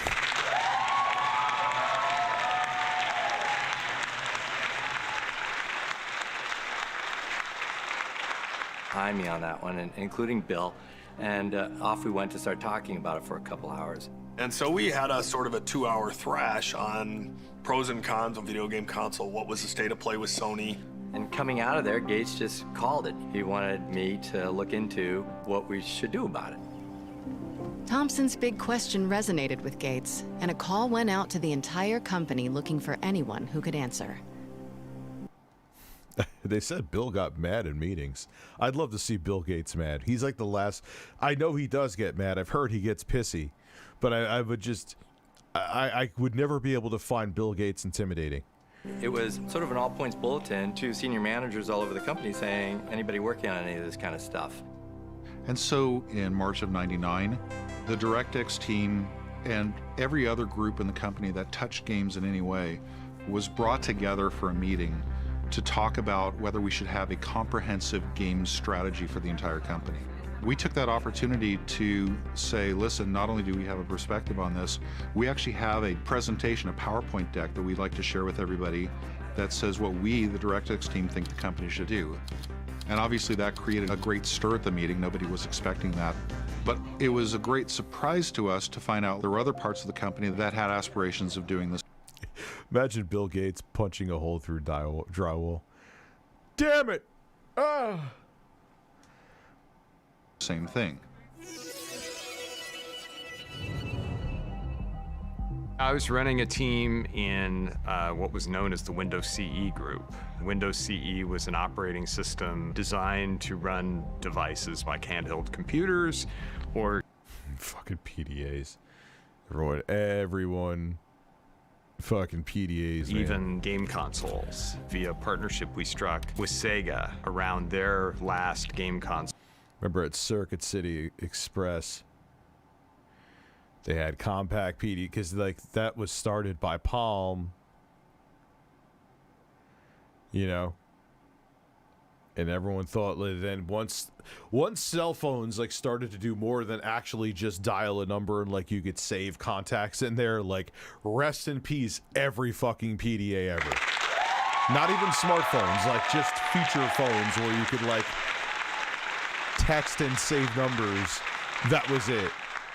Totally sucked this. Totally popped the whole fucking bubble of PDAs, man.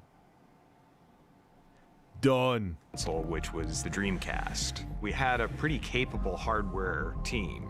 Some of the guys in that group had worked at 3DO. Have you experienced the awesome power of the Panasonic Real 3DO system? And that was a legitimate game console, albeit one that was not a success in the marketplace, but it was a legitimate console play. Yeah, 3DO for especially, like I think it first came out in '93 was, you know, there was 3D games on there. I played them. It was mind-blowing for its time, but it was also mind-blowingly expensive. You know, and you know, there was a bunch of shit games for it. There were some good ones, but don't play the Doom port on there, though. That's for shit sure. Together, we had the hardware expertise, and we had a proposal for what Microsoft should do next in the console space. Obviously. These guys think they know how to make a game console and that they should do it instead of us. We opened the door and Bill's interested in a game console, so now they're going to edge us out and they're going to step through the door. They were funded, they had a name, they had leadership, they had... oh, yeah. Because they tried those, and it wasn't really... They actually interviewed the woman who ported Doom over. It wasn't her fault. They gave her, like, no time to do it. Executive support. Their argument was, we already know how to do this. What do these kids know?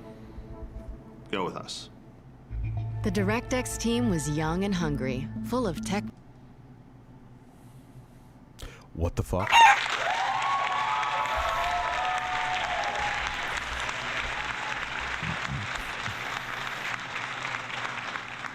The DirectX team was young and hungry for ass. Know-how and vision. But Windows CE was well known within the company and had experience on their side. Suddenly, it was a race to try to get the most legitimacy inside of Microsoft, where the winner was going to be the one to bring a game console to market. And it came to this big battle with Bill. It was what Microsoft often seemed to do, which is pit two groups of smart people against each other. Classic Bill Gates move. The stage for the cage match was set. The DirectX and Windows CE teams would battle for the right to make a Microsoft game console in front of... I love how Bill's shirt is disheveled in the actual animation too. That's incredible. Founder Bill Gates. Thank you very To the much, victors Blooper Press. belonged the spoils. Having Bill in the meeting was always a fantastic thing, as well as increasing the tension at the same time. Somebody's confused. Somebody's just not thinking. Oh, Bill's getting pissed. Somebody's not thinking, Bill. Don't fuck with Bill. He was legendary. If you went in and you're full of shit, you get shut down. No, you don't understand. You guys never understood. You never understood the first thing Holy shit. Don't fuck with this man. about this. So, you know, we tried really hard not to be full of He is brilliant, but it was a very aggressive, male-dominated culture. Lots of expletives, super, super smart. But man, if you said something stupid, Well, I'm done.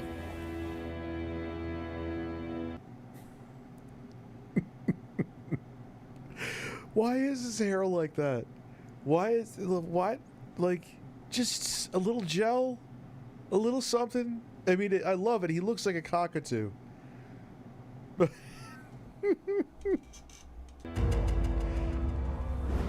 Round one. From my group's round one, fight perspective, we felt good. We thought they didn't really understand the console space, so frankly, we discounted.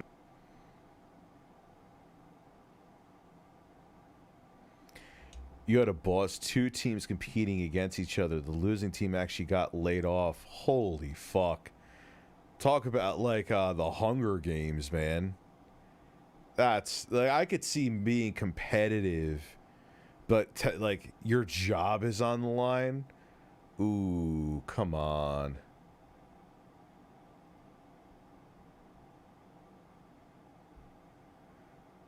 Them a little bit. Ready? Fight. We proposed. Bill got them too much pressure. That is true. It was something that aligned very much with how business That's was fun, done in the game console market as it existed. You got to meet the market where it's at. The WinCE guys were sort of like preaching the model, but the model isn't very interesting. In their pitch to Bill, as we're sitting there horrified, they're basically talking about recreating the 3D or making a game console similar to everything else that's on the market. And we're like, you know, you don't enter a market and copy what the competition does exactly. You enter a market to disrupt it, to do stuff they can't do. Windows CE presented, and they talked about this device and blah, blah, blah. And then the DirectX team got up and presented this vision for Xbox. There were two things in our plan that we thought absolutely critical to the success of Xbox and games on Xbox, which had never been done before on a game console. Number one, a hard drive that would be important not only... Yeah, I don't think there was any others. No, there was no other system that shipped with a hard drive, so it was part of the platform. To save information about the player's state and what accomplishments they had done. Brutal. But also so they could store large amounts of data somewhere and be able to access and change that over time. I remember there was a... Yeah, it blue screened right at the presentation. I saw that.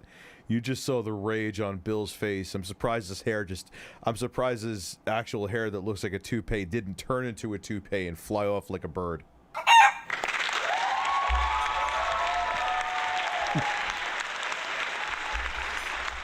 Just like imagine, like Bill.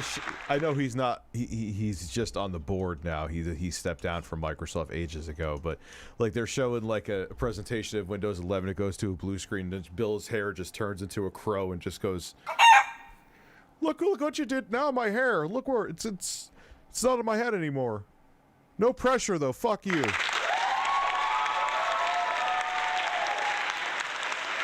A big debate about should there be a hard drive in it or not a hard drive in it. We were the not hard drive folks. We didn't see the benefit of it.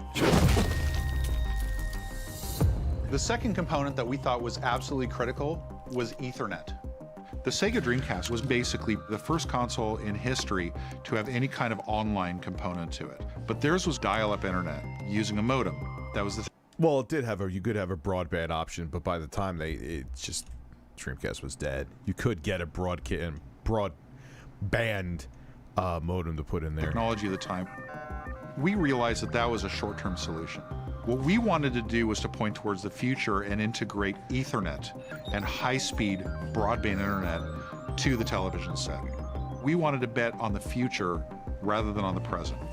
The ability to connect machines to each other and to the internet was a core part of the DNA. We were pitching a very traditional game console, and the Xbox team proposal, as I understood it, it sounded to us like, hey, we're going to take a PC and we're going to go build a console out of that, and it just didn't seem credible. It's just not the way the business worked. Final round.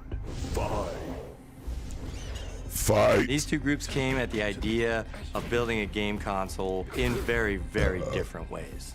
So this meeting got really contentious. We have to watch these guys like on our plan and tell us it's not going to work and talk to Bill about how game consoles really work. I'm waiting. I'm like, come on, Bill, kill him, shut him down. They're full of shit. He doesn't do it. I wanted to see the Bill Gates of old. I wanted to see Old Testament Bill Gates, the guy that was famous for throwing people out of meetings and telling them never to come back and telling them that they're the dumbest person in the company. Oh, that sounds like a pleasant man that I want to work with.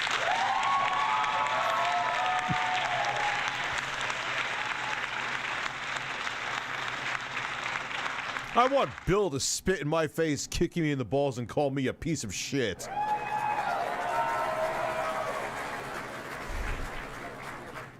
Damn it, Bill. You've gone soft.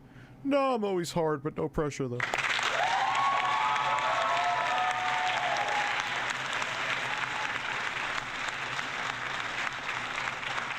To my horror, Bill sat back and stroked his chin and was very thoughtful. Bill said, well, I think both teams raised... I wonder if she would eat my ass. No pressure, though. Oh, man. He's some good ideas. But he didn't seem really that impressed. In front of that audience, we realized we had to bring out every stop. The guys from the DirectX side knew that you don't go to a Bill Gates review without showing something really spectacular. And so, leading into this meeting, none of us had slept for like a week. We made this little device that had relatively old PC technology with a... I really wanted to see Bill's penis. Why?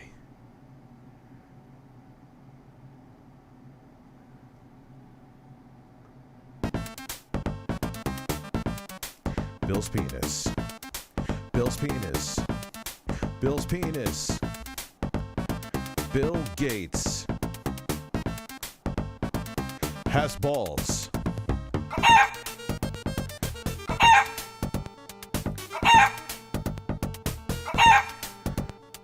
Bill Gates.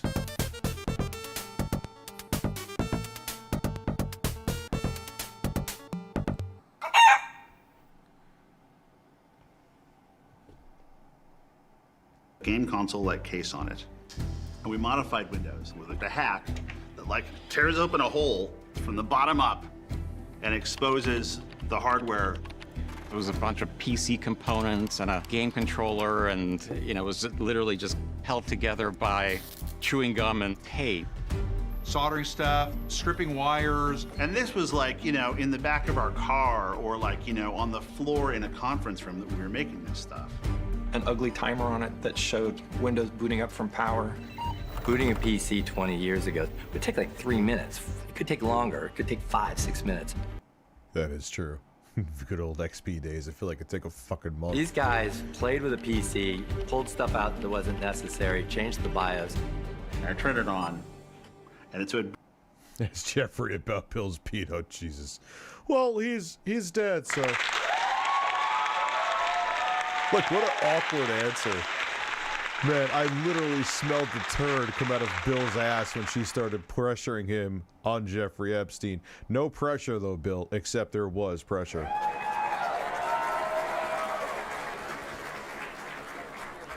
Why is Bill so goofy? Because look at his hair. Boot in like 3 or 4 seconds. Bill Gates almost jumped across the table. He was so excited when he saw that. Bill immediately looks at us. Why the doesn't Windows boot like that all the time? Yeah. Bill wanted... Why the fuck doesn't Windows boot like that all the time? There's pressure now.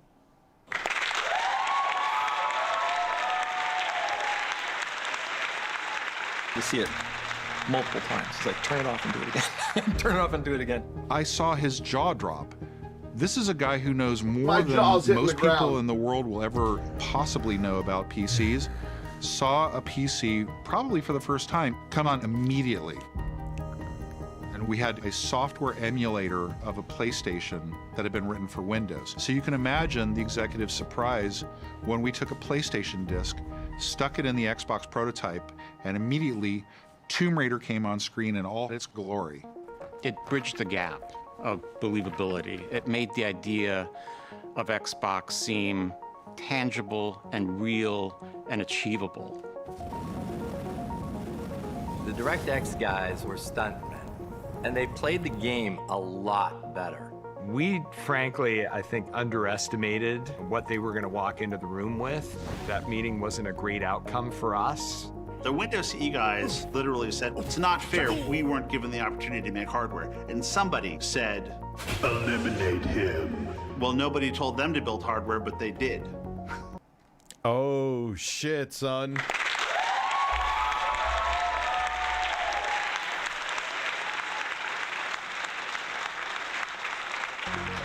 Unfortunately for the Windows CE team, they brought a PowerPoint to a demo fight.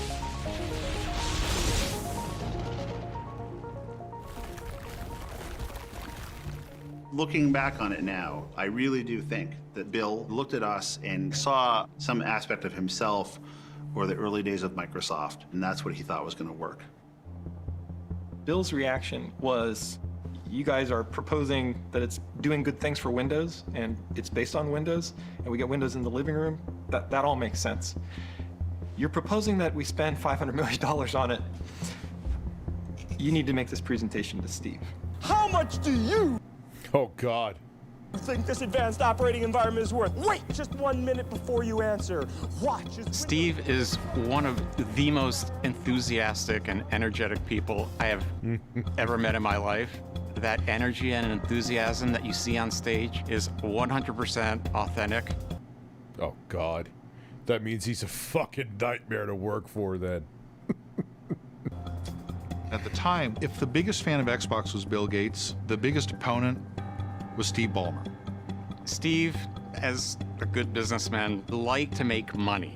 He liked, big, bold bets, but he liked big, bold bets that would pay off. This was right at the time when Bill was transitioning the CEO role to Steve. And they had already agreed for a couple years that if Bill came up with some crazy idea that cost a lot of money, that Steve should get a chance to say yes or no on it first. And that led into this final meeting where we really had quite a large group of executives across the company. The room was packed. Developers. There were a lot of different constituencies there, all the way from the field sales force to the most technical side of the company. You had a lot of people very, very interested. Steve's a big guy. Bill's in there. No shit. And you're in there with these two super famous guys who hold your destiny, And Steve is really upset that we wanted to take this risk. Ballmer understood very well where Microsoft's bread was buttered and where the money came from. We were a company known for productivity software. He didn't want some video game, or even the fact that we made video games, to threaten the very lifeblood of the company. Big, bold Ballmer. Steve looked at the Xbox idea and saw in. Imagine how loud he is when he's constipated and taking his shit. It's probably like, ah! Let's go. Oh, is Steve taking a shit again? Did you take fiber? No, I forgot the fiber! The fucking fiber!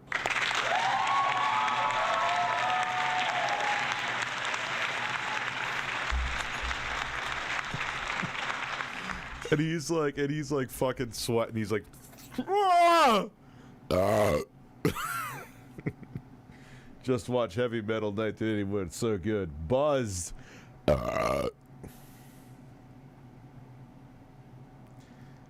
He wanted to have Pornhub installed on the Xbox. Hey, didn't he date Deborah Messing, or was he like married to Deborah Messing or something? Sanity. He went to his whiteboard. He said, "Okay, what's this going to cost? What's the hard drive going to cost? What's the Ethernet port going to cost? What's the graphics chip going to cost?" And he totaled it all up and said, "There's no way you guys. What's your reserve for returns? Reserve for returns. What does that mean?" Well, we freely admitted that we didn't understand the first thing about hardware, but we were gamers and we were game developers. Our entire careers have been built around games. We knew that 3D gaming was taking off and online gaming was just around the corner. And the best and brightest in the game development world, they were moving all their thinking from the PC to consoles. We had the opportunity to go create something that was going to take all of the equity, all the goodwill, all the technology, and all of the programming tools that had ever been created to make Windows applications and carry it forward to the living room. And that was the product that we were proposing, Xbox. Looking back at that moment, what Steve and Bill were seeing was the future passing Microsoft by. You know, Microsoft was thought of as this dominant it was a shit company of the era. But success or even survival was anything but preordained. If Microsoft didn't grab this opportunity, that Microsoft would be on the wrong side of the future of tech.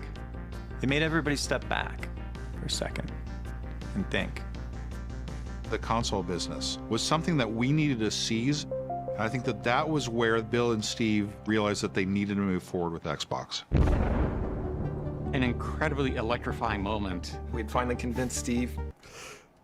Probably because I'm stoned. Could you just picture if like the Steve Ballmer's side hair like just turned into wings of a bird, and like if the bird started like, oh shit, get this the fucking bird. And Bill's just looking at him like so satisfied that Steve Ballmer's own hair is attacking him. Like, yeah, go fuck yourself. No pressure though.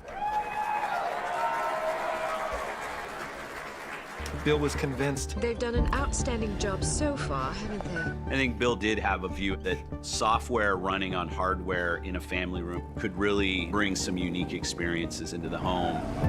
We could start with video games, but it could go many directions from there.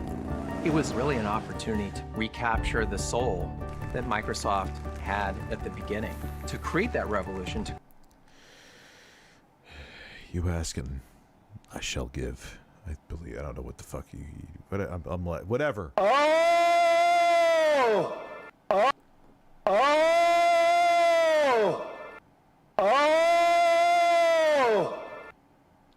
We are so blessed with current tech. Love you, RT Tech. Yeah, thank you. Yes, I agree. Create that new platform.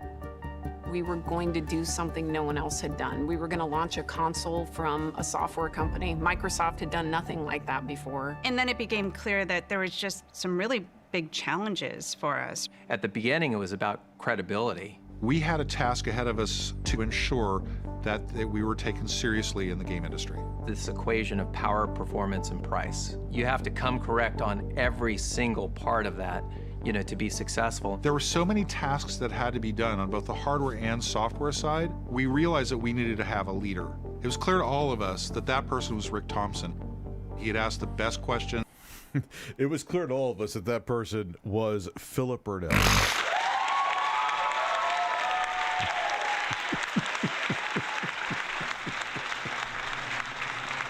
Could you imagine? Could you? And then all of a sudden Microsoft called me, and I was like, "Oh, you want? What do you want?" Then I was just like, "Oh, of course we did." But all these detractors, they wouldn't let me have proper leadership in a company, so I just stayed home and masturbated instead.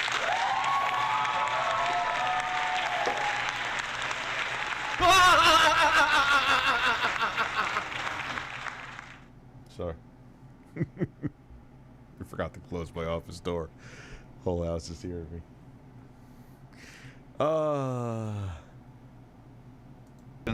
The most insightful questions. We wanted him to be part of the answers. So Rick was brought in as the seasoned senior executive who had experience in hardware with peripherals, mice and keyboards, and he had to construct a plan and a go-forward strategy. My comment at the time was, I'm not big enough for this job. But a couple days later, Steve Ballmer calls me into his office and says, let's get this straight between the two of us. This is your job now. You're making a big splash. You say you're getting into this consumer market. If that doesn't work out well, it could really give the company a huge black eye, and that would be very difficult to recover from. The risk here is enormous, the amount of money we could lose on this project. And for me, it was fear, uncertainty, and doubt, because you got a business guy who's going to try to figure out a business model with my little team of people who helped me with the hardware business. You got 4 people coming over from DirectX. None of us actually knew the rules of the game that we're playing. And we basically just stood there and looked at each other and said, oh, like, now what do we do?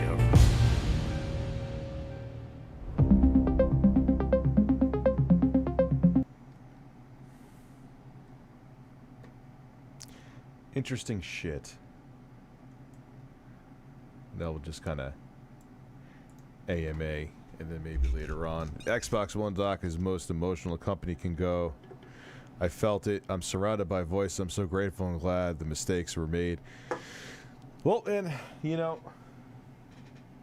mean, you just go back and watch it, and you think to yourself, like, what were they thinking? And literally, we were already on the cusp at that point of TVs mostly. Didn't they already have Fire Sticks back then? They're all out. I'm not going to watch every one of the episodes tonight. I'm not going to stop streaming it, but we'll probably watch something else, or maybe I'll play a game or something like that. But, yeah, it was such a stupid fucking bet. But... And they really changed the ship.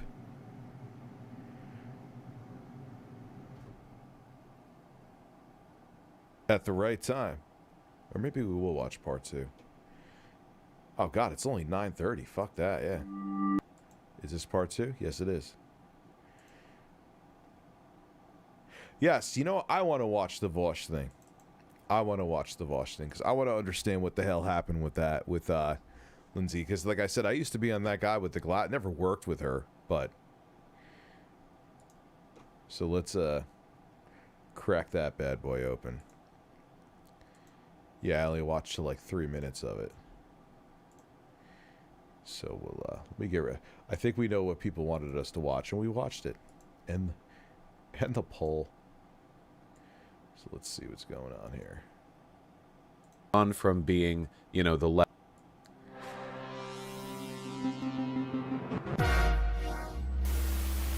Oh, we'll watch more of it. Yeah, that's right. No chat on the side means I just woke up, haven't showered, not wearing pants, etc., etc. You guys know the drill. I told you, his balls are on the chair right now. Anyway, when I was streaming yesterday, one of the, wise and illustrious chatters informed me that breadtuber, I think it applies here, Lindsay Ellis. What the fuck is a breadtuber? I've never heard of that phrase before, ever. Is quitting YouTube, and also possibly Not tonight, but definitely, though. We'll definitely watch it, but not tonight. More broadly, social media. And we talked about it for a bit, and I think the coverage was fine. But I think at the beginning I came off a little bit flippant, you know? Because Lindsay Ellis is leaving mostly due to harassment, which is her right. But when I opened it up, the only thing that I remembered from the harassment that she received had to do with Raya the Last Dragon. See, there was this, was it a Pixar movie? I don't know. But anyway, Lindsay Ellis made some tweet and people said, oh, it's racist. It's Twitter. Everything's racist, you know? And the only tweet, literally the only tweet that I saw during that initial drama was Selman, I'm definitely going to. Just we're going to watch more of them. This one by Justin Wang.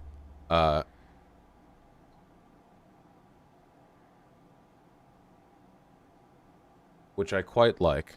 I thought it was quite funny. I'm not going to read it out loud.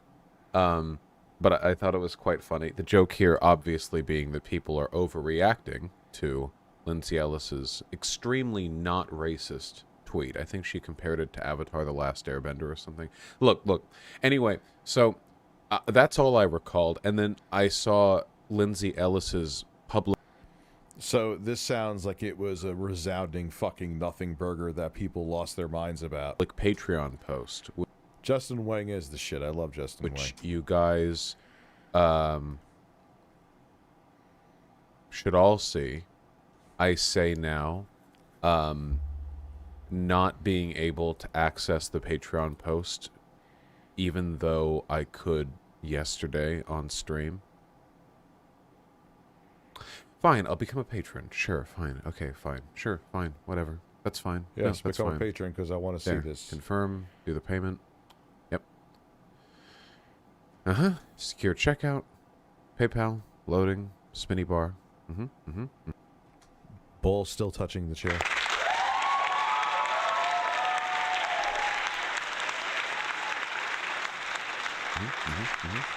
Fine, you should support creators you like anyway. Even though she's not a creator anymore, you know, technically, but that's fine. And, yeah, now, here we are. So when I saw Lindsay Ellis's, Patreon post, which is dramatic, you know, maybe deservingly so. All I could remember was the Justin Wang tweet. So I think I was a bit flippant to begin with, but I want to talk about this for real. Okay. So a theme early on in my channel, something that I talked about way more back then, often to my own detriment, than I do today, is this issue with, I guess, woke scolds on Twitter. And it's not something that bothers me that much anymore, mostly because I think that I'm so utterly reviled by that particular demographic that they don't even really bother speaking ill of me, you know what I mean? Like, I've gone from being, you know, the lefty they can criticize to the, you know, the horror that they don't even need to waste breath on. So I've been spared the effort, I think, but Lindsay hadn't. And after the Raya the Last Dragon stuff, you know, it sort of led to this drama cavalcade. I mean, you know, maybe we should just read the post, as I did, you know, on stream a little bit. This was going to be a YouTube video, but I just don't have it in me to invite that kind of scrutiny, to be the last in the sick, sad line of YouTubers who get all weepy on camera and cry about how they just can't do this anymore, boo-hoo-hoo. I'd planned to move video content to Nebula, but I realize now that doing that is just keeping wounds open. My life ended 9 months ago. What's been taking up bandwidth ever since has been a ghost. It's almost funny how many people will insist that I've, quote, lost nothing, you know, because subscriber count is the only metric for success and cancel culture doesn't exist. One YouTube channel chugging along on algorithmic inertia is not success. It's an engine driving on fumes. Again, when I was reading this, I was just thinking of the Justin Wang tweet, so yes. But it's... Please, which really own it. They really own Xbox. Love this doc. What's companies done? We live in such. The fact they own it is so monumental. Rich is the king of quality gaming content. Carlos, you get perked. Yeah, we're gonna watch it. Just not tonight. We're definitely gonna watch. I'm gonna watch all of them. They're interesting. It's quite a bit more than that, so we'll get to Many will say this is being melodramatic, that my life isn't over, and that there was absolutely nothing stopping me from brushing myself off, building up goodwill, and shutting up and playing the game. And I tried that in a way I suppose it's good that I did, because I needed to learn the hard way that was never going to work. There is no unfucking this. You can't find the energy if there is nothing left to convert to it. You can't be a better person if you are nothing but the hollow shell of one. I think we're dealing with some holistic bad feelings here, not just about the channel. 2021 has been the worst year of my life. I am traumatized by it. To this day, I still have people scolding me by how I handled it, that I should have handled it differently, that... What the fuck else went on with her? Jesus Christ. I should have controlled my stands, as if I had the capability to know what any of these people... Yeah, I never understand why people fucking think that. It's just another way for people to get canceled. I don't know how anyone on either side of the political spectrum, because why it's a political thing, I don't know, can say and sleep at night that cancel culture doesn't exist when it absolutely does. Like, don't tell me that it doesn't. I see it all the fucking time. You're an idiot. I don't care if you're right or left and say that cancel culture doesn't exist. You're a moron. People were even saying to strangers on Twitter while I was shitting blood for weeks on end. Yeah, I was confused about this, but chat informed me helpfully during the live stream that apparently shitting blood is a symptom of stress. I didn't know that, and now you know that, in case you didn't. The worst thing about this whole year is that I can't even admit this trauma because all the rhetorical devices people have come up with to dismiss it. That centering my own pain is evidence of me, quote, not listening. Does it occur to these people that you can listen and disagree with other people's conclusions? That I'm weaponizing my fragile white womanhood or whatever to point out that having thousands upon thousands of people who you've never met hate you and say whatever will get them the most updates about is, in fact, traumatizing. That people I used to know would flagrantly lie about me on Twitter.com to the tune of thousands of retweets and tens of thousands of likes, and I just had to sit here and take it. My favorite are the people who dismiss any potential harm it might have incurred as justified because I am a wealthy white woman. I am not wealthy. While these same people's hearts positively... I'm going to make a video on this tomorrow. Because this is... I mean, I was on fucking... Not with her. I never did a video with her. I've never met her. So I'm not going to aggrandize anything that didn't happen. But I was on that guy with the glasses on the same time. I mean, I moved over to Blistered Thumbs. So... And I watched her shit for years, man. So this is like a big deal, you know? Lead for Britney Spears. So you can, I think, kind of see where this is going. I wanted to talk about this a little bit more because I feel like it's... Yeah. Oh, I saw that. It's important to properly synthesize this information in relation to other things that I've talked about before. So, first of all, with regards to the whole thicker skin thing. Actually, yeah, you know, one more paragraph and then we'll talk about that. This feels pertinent. Yeah, you have to explain what went on, Vosh. I'm still lost. These people don't see how similar these talking points are to the same boomer bootstrap parenting style that I thought most of us had agreed was abusive. That you need to toughen up, accept your punishment, accept that even if the reaction was outsized, you did something wrong, because where there's smoke, there's fire. Grow a thicker skin. These same people who always crow about believing victims, telling victims of public dog piles that they do not deserve to claim their trauma, let alone process it, because they deserved it. There is no such thing as cancel culture. There is no incentive/reward structure in places like Twitter to call people out. There are no updates/faves/follows/retweets for hotting a take on whomever is trending. And I pointed this out on stream, as I will now, that Jesus Christ, she really does type how she talks, doesn't she? Yeah, she does, actually. So listen, I've talked about this before with regards to myself and ContraPoints, okay? The first thing that I want to address is the thick skin thing, because I know there are people in my community who might have sort of a tepid response to this, but I have, I think, thank you, Tech Time Team, a remarkably dedicated anti-fan community.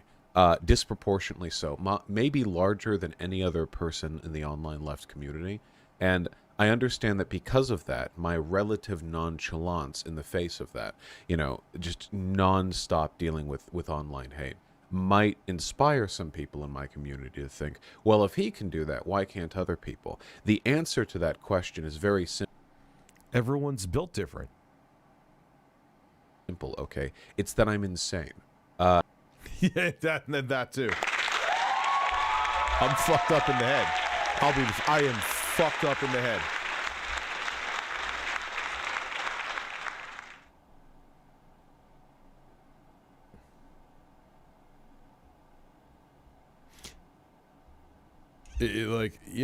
I can understand why people can't handle this shit. And I really don't think other people should be held to that standard. Okay. Please don't. I've seen some of that in my community. Not much, mind you. Not a ton, really. But a little bit. And I just want to say that, okay. To throw up that juxtaposition would be like to, find a person with a genetic condition that prevents them from seeing since birth, and then flashing laser pointers in his eyes and several other people's. And when they, shield their eyes, you're like, dude, it doesn't bother him, dude. Like, don't draw that comparison. Okay. Yeah, this shit is not for everybody. And I'm not saying that it just isn't. I'll admit the harassment Lindsay Ellis has dealt with, I can't really perceive its severity, obviously, because I only really saw that wonderful Justin Wang tweet. But I know how bad it can get, I think a lot of people don't really understand. The human brain is just not built to deal with the abstract, I don't know, the abstract derision of thousands of anonymous people. It's really not. I feel like Vosh is looking right deep into my soul right now, and it is making me a little uncomfortable. He's like the way my camera is. Well, actually, now he looks like he's stoned and taking a shit. But I'm like, God, he's really looking at me. Celebritydom is... Sorry to interrupt, but did you hear about Sniper Wolf ghosted it terminally? I gotta look into that. Man, maybe that might be the other story tomorrow. Let me text these to myself before I forget. God damn it. You fucking people giving me good ideas for stories. How dare you? How dare you?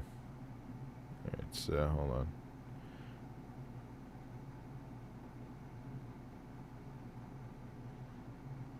on.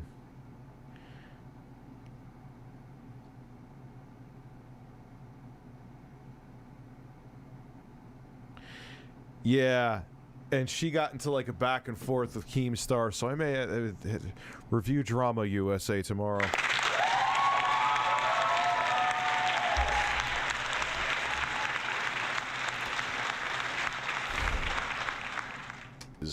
I'm good, Tinkerman. How are you, bro? Just not something we are biologically designed to.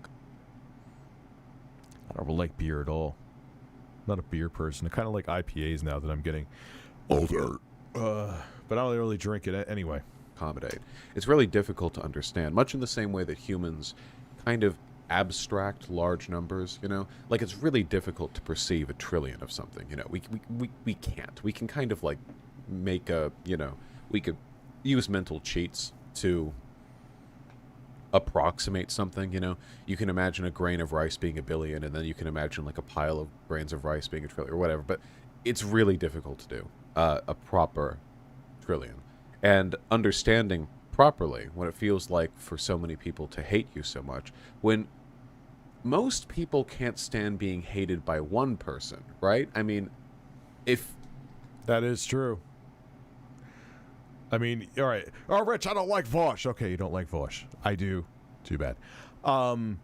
But even if you don't like Vosh, is what he's saying there. Like, how many people I know will...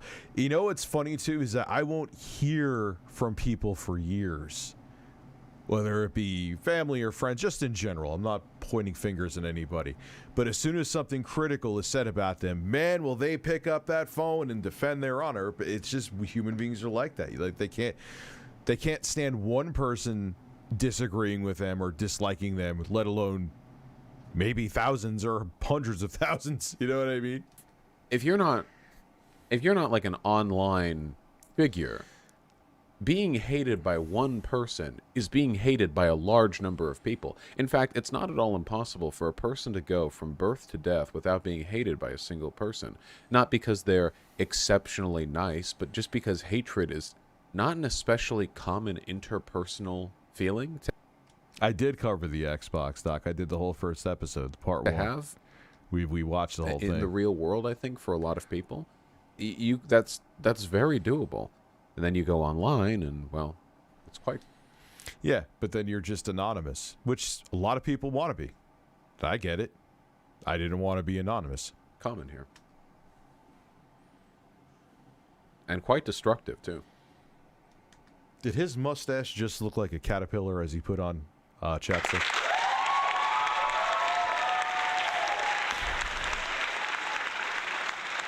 It was like... That was awesome. We're going to watch the other. I, meaning Lindsay Ellis, because One a I'm night. reading this post, reread the 2015 essay Hot Allostatic Load for the first time in years last night, and I could not stop crying. Even reading some of the passages now, I can't stop crying. This was written from the perspective of a trans femme and discusses some rhetorical devices used to demonize trans women specifically, which obviously does not apply to me, but some of it is spot on. And I quite like these passages.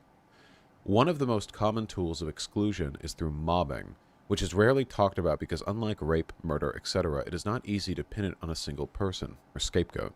Mobbing is emotional abuse practiced by a group of people, usually peers, over a period of time through methods such as gaslighting, rumor mongering, and ostracism. Oh, yeah. You could apply that, man. Holy fuck, have I... And I'm not... It just... Because I'm an online persona, I've seen it firsthand, is what I'm saying. That happens to me all the time. Oh, my God. The gotchas about me, especially with these live streams. Yeah, and it just... I just say, fuck you. The more you try to put me down, the more I do this. But I can understand why a lot of people can't, because they're relentless. But the bad news about them to me is I'm relentless too. Sucks, huh? Social media, helpful, useful, dumpster. And it's so funny because I remember when Twitter first came on the scene, everyone thought oh man, you could spread information quickly, a short tweet, blah, blah, blah. Which is true, but man, do I have to pee. Listen to birds.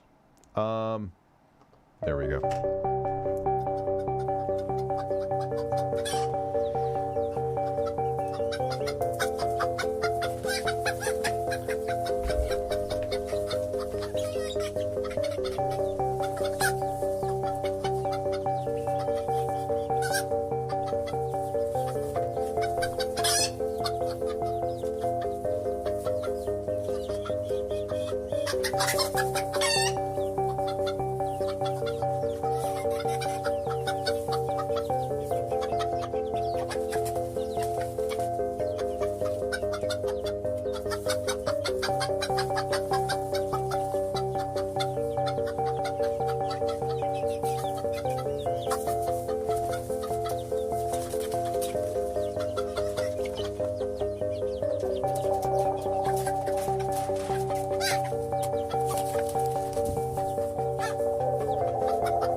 Birds are beautiful. But yeah, it's for people who don't. No, you would learn to ignore them. You would learn, Lyoko. And look, I thrive doing this shit, man. And you know what? To everyone who's been having a hard on trying to take me down throughout the years, just like Keemstar said to Wings that one time, fuck you. The more you try to push me down, the harder I hit back. And I've just learned to ignore 98% of the motherfuckers. And this is my trade. I chose this trade. I'm not taking out a little violin, but basically, and I love what I do. I fucking won the lottery with what I do, okay?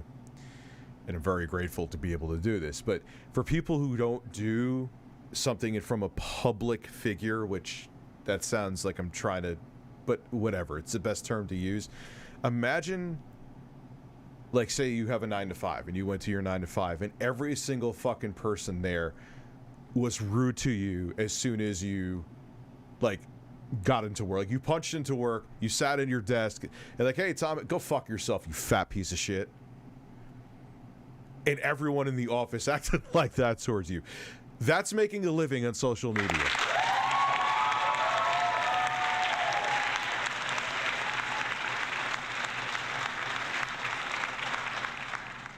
I can handle it. I am a stubborn and to a fault, a combative prick.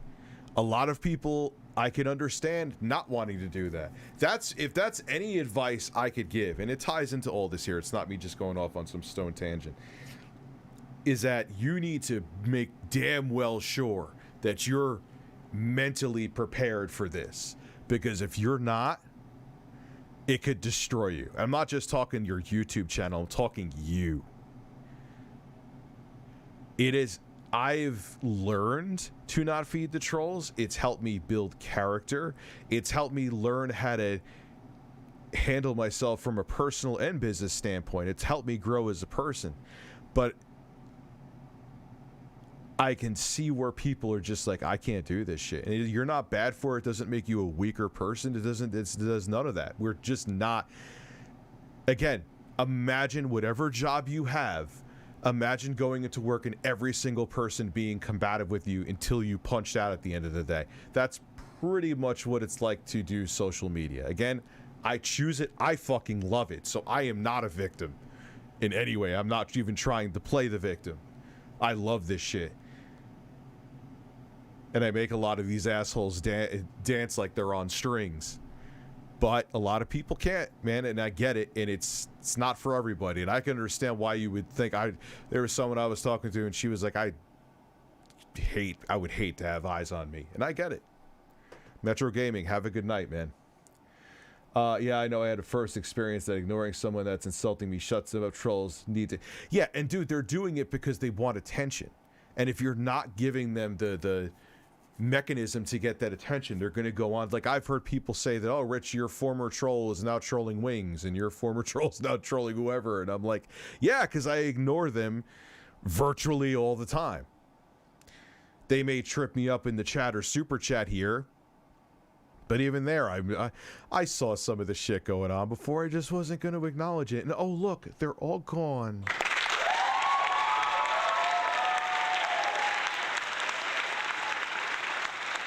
Timmy Langford, have a good night, man.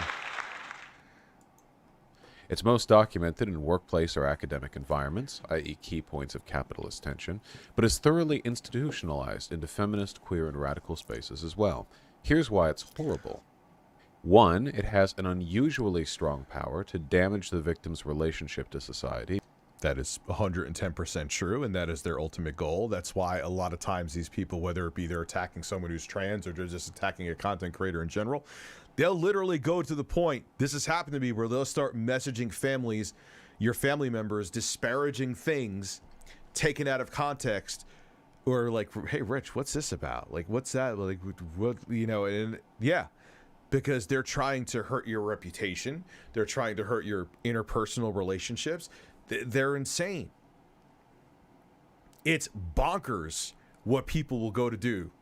The lengths people will go through. Go to. Holy shit, if I could talk today.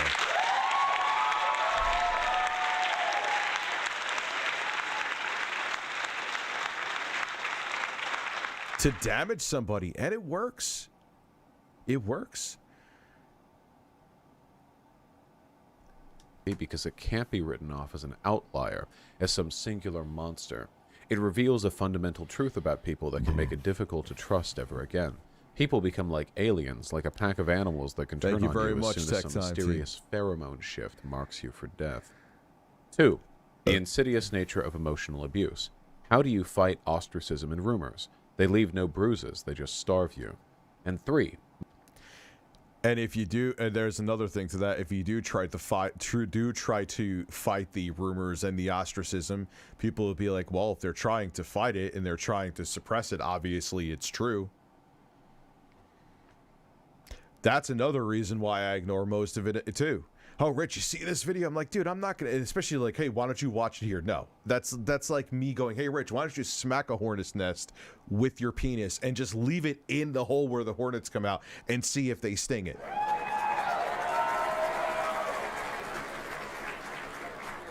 So what do? I don't do the Streisand effect. I just, okay, Rich, there's a video out there that you were humping a tree in Central Park and you were slapping your own ass while you did that. Great, it could stay there, because if I take it down, people will start believing that I was fucking a tree in Central Park.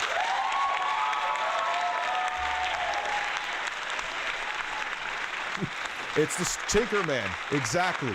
It's the Streisand effect. It's the fucking Streisand effect. So just leave it alone. And if you're stupid, and here's the thing, if you're stupid enough to believe that I was fucking a tree in Central Park, you were probably going to subscribe to me and unsubscribe to me anyway.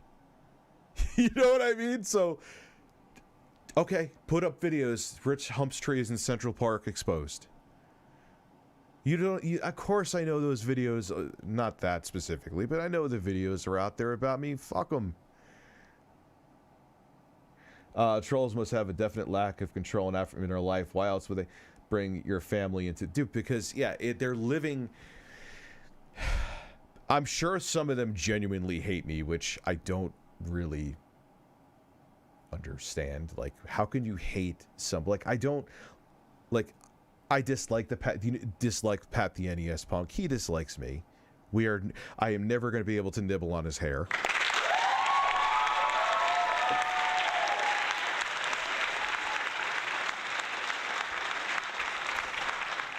But minus bringing him up with shit like this for as if examples, ask me how much I think about Pat the NES Punk. 0. I move on with my day. Like, what? I'm sure it's jealousy. I'm sure they do genuinely hate the person, whether it be me or Vosh or Dr. Disrespect or whoever. It doesn't matter. But it's also, too, because they're looking for attention. And, yeah, I'm sure it's jealousy. I'm sure it's jealousy. I hate saying that because then it's like, oh, Rich, what do you think you have? I'm like, I don't think I'm shit. I'm just saying, like, what else can it be? Why would you focus on someone you don't know that much? And to people who do this, to trans people, why? Like, what? It's their body. It's their choice. What does it matter what someone else is doing? Why do you care? So long as it's an adult, a consenting adult, what the hell does it matter to you? But this is what it... Hospital Corpsman about to get out. You were loved. Thank you, Tech Time Team. I have the video of Rich with a tree in Canada exposed.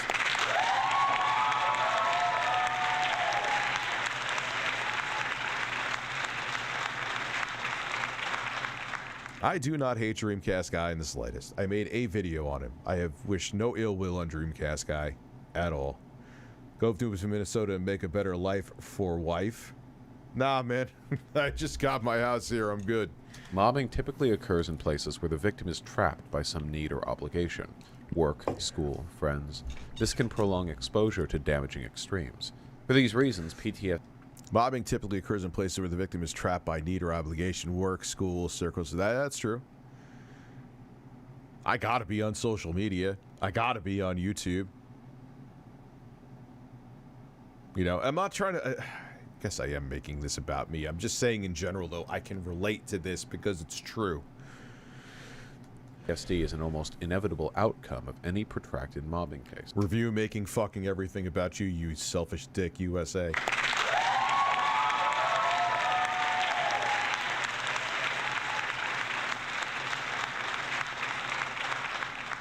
Gabriel Lundez says, big throbbing birds.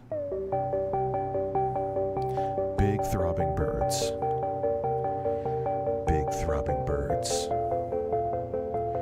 Pulsating birds. You let out turds.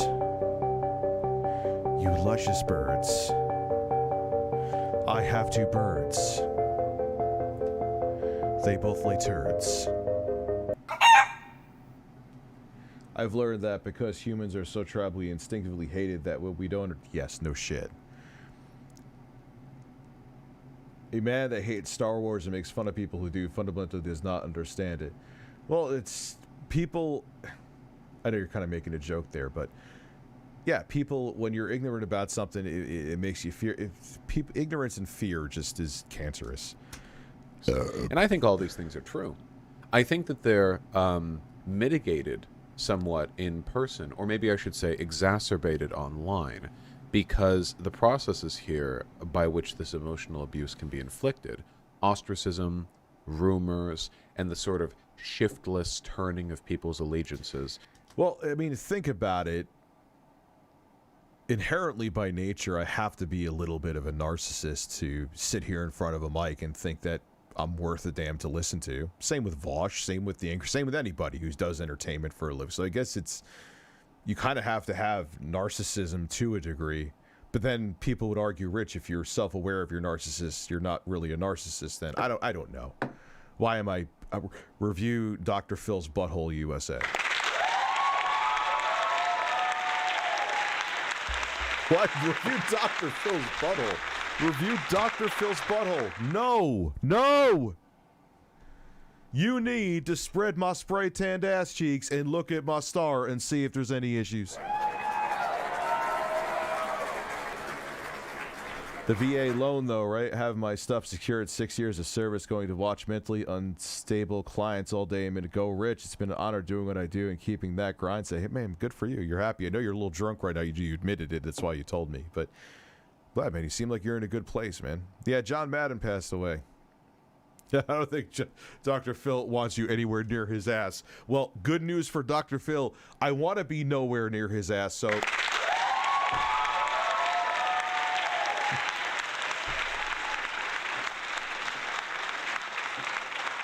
He could sleep soundly at night knowing I want to be miles away from his butthole.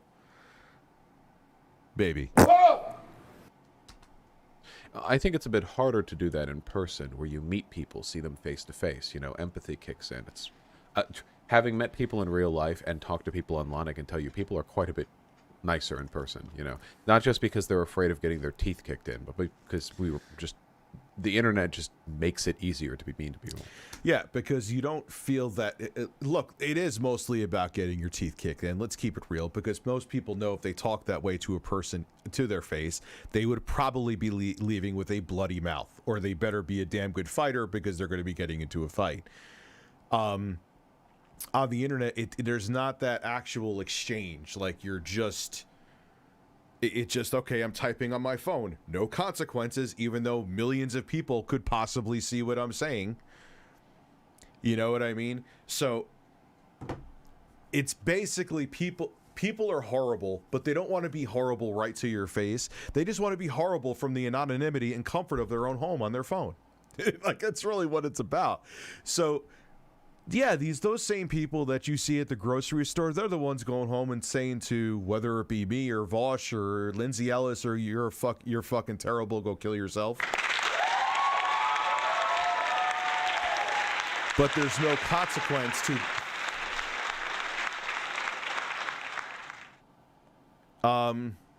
There's no consequence to their actions online. But Bob at the grocery store, you know who Bob is. You see Bob's face. If Bob was hostile with you there's a chance that Bob may get his teeth kicked in. When he's Bob 312731518 on YouTube and there's 6 billion Bobs, Bob could tell you to go fucking kill yourself, and Bob could get away probably with no repercussions.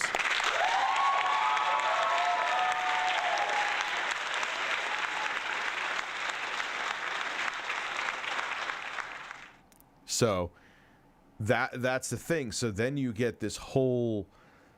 Again, it's just, imagine, for people who ask you what it's like to work, I get that. What is it like to work on the internet? Imagine everyone, and to ask other creators, I'm not trying to play a victim here in any way, shape, or form. Imagine everyone being rude to you as soon as you walk in the door at work, like right to your face, all of your coworkers. There you go. So, you know, dealing with that on a large scale, you know, people will downplay this, man. People always downplay this, you know, like, oh, it's just, you know, it's just harassment, whatever, you deserve it, you know. I'll talk a little bit more about that, but I can say with great confidence, you know, that the stuff that people like Lindsay Ellis... Ryan McDough, do not say, I just, for a fucking unboxing and I'm going to do like a whole, like I'm going to play, capture footage. I spent like $1,200, man, on a fucking new in-box Wii U. Fucking Pro Controller cost me $140, is also new.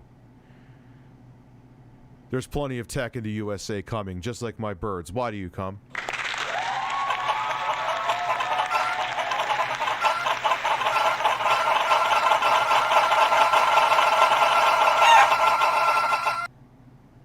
Ellis, or God help us, myself, have to put up with, if experienced by an average person.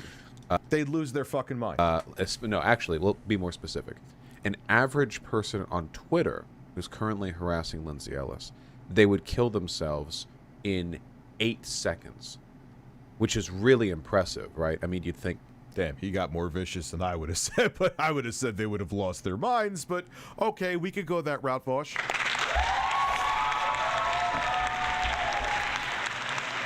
That's, yeah. A lot of these people, like,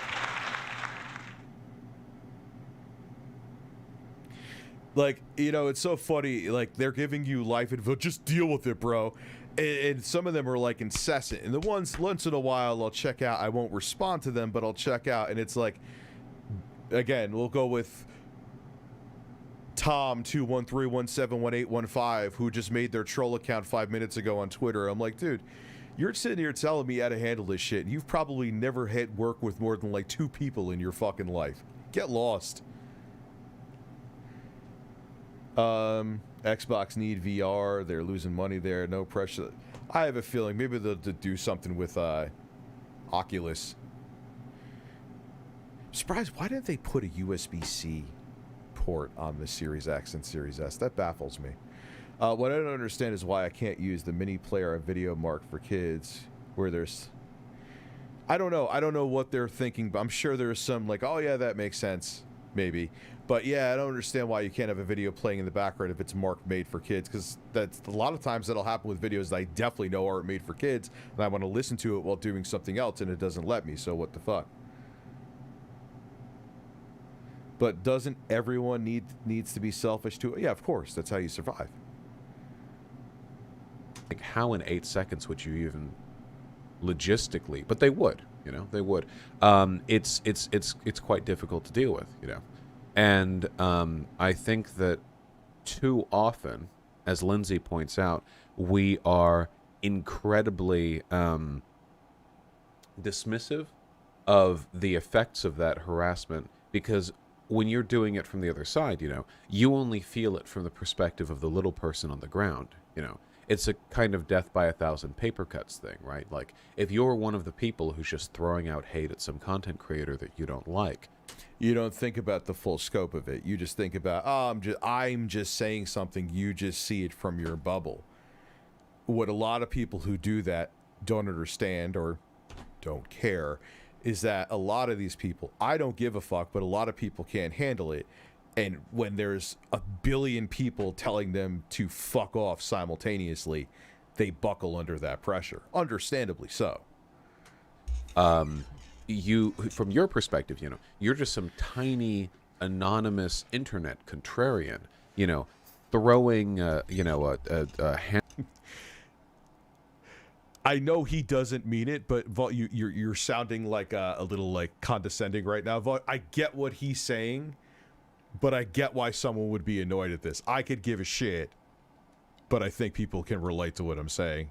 Handful of sand at this massive multi-million subscriber YouTuber. But the issue is there are thousands of you, right? I mean, that does add up. Maybe one person, not so much. Even though, again, brain chemistry-wise, a person... Yeah, she blew up on YouTube. She was, I mean, she was making videos here and there.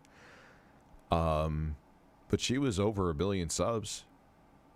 Yeah, she did her thing, man, after that guy with the glasses. Is a person who runs a big successful YouTube channel is just one person, as is a person with 6 Twitter followers. So there's always going to be some potential for, you know, emotional harm there, I think. She was the nostalgia chick. It's impossible to perceive the truth of it, you know? being an online content creator in the midst of a drama storm can sometimes feel like you're sort of in the middle of an invisible tornado, you know, where even just a few inches in any direction out from your person, the air is completely still. So everyone looking at you, you know, it looks like you're a big old drama queen, right? But nobody can stand it. Yes. That's actually an excellent idea, Lyoko. That's a brilliant fucking idea. So yeah, Dan Wolf, she's been, I know I answered you before, she like resurged, I guess you could say, in relevance. There's a decent amount of people from that guy with the glasses that went on to make livings doing content after that site really didn't do its thing anymore. And exactly where you're standing. It's utterly imperceptible outside of your specific situation. Well, anyway. It's almost... Oh, no, it's not almost done. Lindsay Ellis goes on to talk about the Isabel Fall case, which... How about this? How about I just find an article that bring this home? Let me look up Lindsay Ellis. I'm sure there will be a news story talking, because she's a... Lindsay Ellis... As I almost knock over my soda. Oh, wow, she's...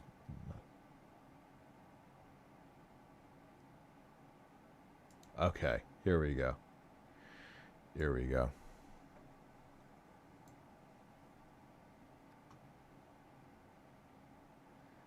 Let me bring this down. All right, so popular YouTube film critic Lindsay Ellis is saying goodbye to all that after publishing a Patreon essay, the finale to a saga that began unraveling her career this past March. What started out as a relatively innocuous, albeit lazy, critique of Raya and the Last Dragon in a tweet led to the horde of people alleging that Ellis' sentiment that Raya was a redux of Avatar: The Last was a dismissive, disrespectful generalization of Asian culture and cinema. But in the last 9 months, the situation has evolved beyond a Twitter upset and delineated two sides of people who both have deeply felt complex arguments on the matter. No one feels as strongly as Lindsay Ellis, though, who states in the opening of her essay, "My life ended 9 months ago." So I'm constantly frustrated how the cancel culture discourse has preempted an adult conversation about how social media has made it harder, riskier, and more unpleasant to be a public figure. Ain't that the fucking truth?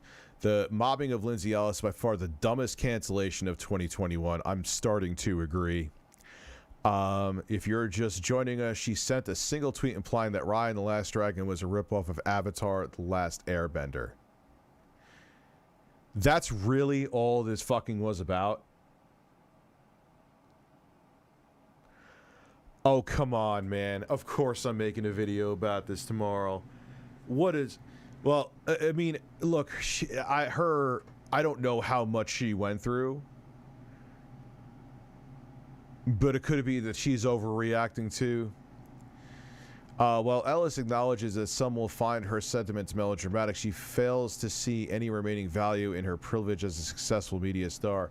Considering the online hate lobbed at her, it doesn't feel worth it anymore. In fact, she weaponizes that sentiment against those who might point out her success as evidence that she's going to be fine. It's almost funny how many people will insist I have lost nothing, you know, because subscriber count is the only metric for success and cancel culture doesn't exist. She wrote, one YouTube channel chugging along on algorithmic inertia is not success. It's just an engine driving on fumes. That means she wasn't into it anymore. And while she refuses to contextualize her situation in a year that's seen mass death from both the pandemic and natural disasters, she does feel very strongly that this end of the road for her former self is a death of some sort. Ellis is in turn leaving social media and YouTube behind her as a way to end the drama, but the arguments spurred on by the situation about both cancel culture and racism have taken on lives of their own. But here's the thing, why would you... It's not going to stop it anyway, man. It's not going to stop it anyway. So why would you shut your shit down? You know, there's people... I'm going to be talking about it, of course. People are going to be talking about it. It's not going to... The inertia is just going to keep going. If anything, you shutting down your channel just made it worse.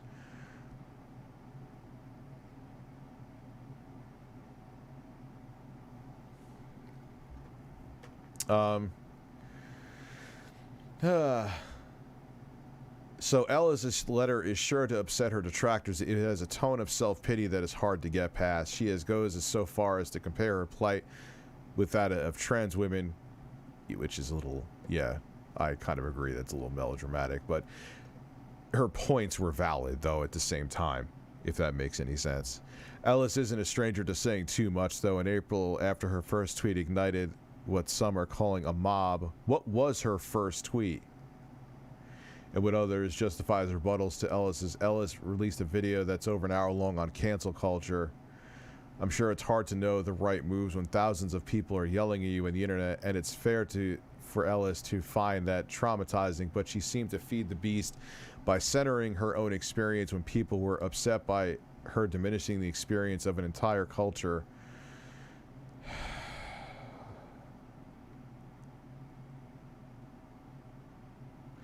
She's not racist against fucking Asians. Come on, man.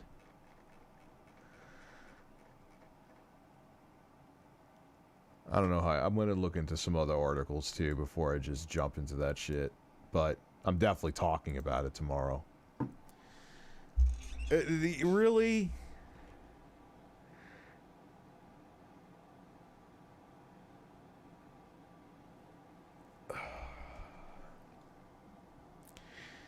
You know how many times I've, you know, but she just sounded like she was just kind of done, though.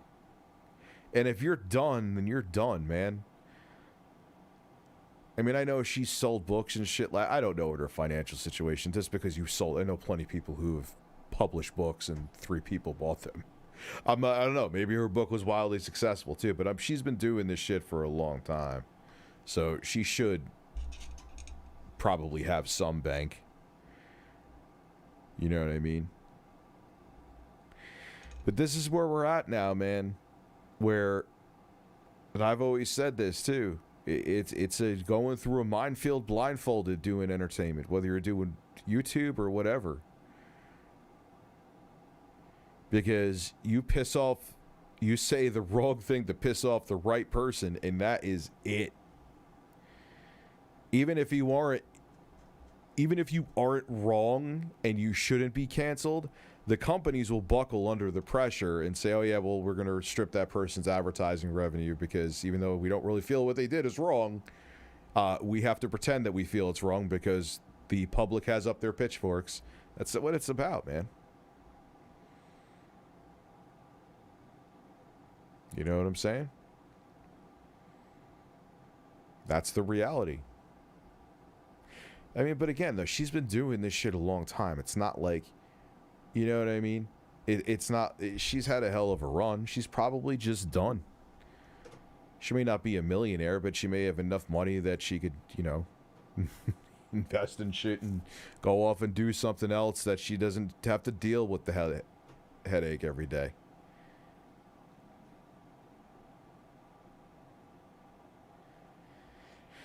But it frustrates me because then when people actually quit, look, again, she may have just been done, but then it empowers the assholes more.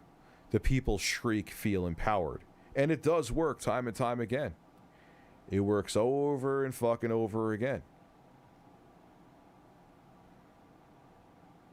And when people do bail, I'm going to send this article to myself. Why has she quit Twitter? Because this looks like a good one. And I'll talk about Sniper Wolf too.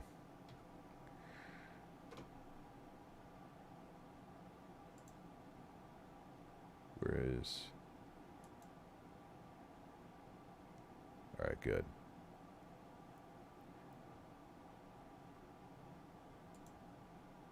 Hold on 1 second. Sorry.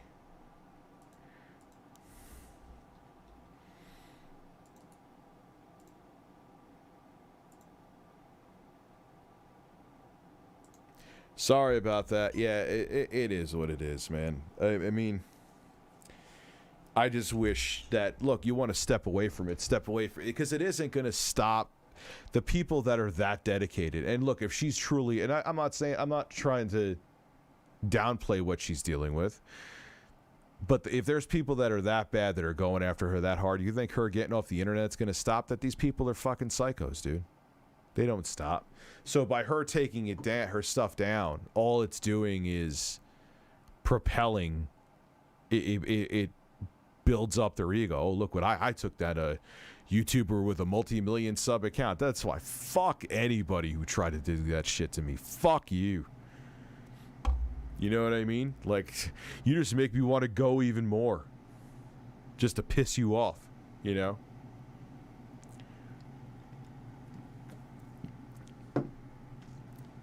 You know? So,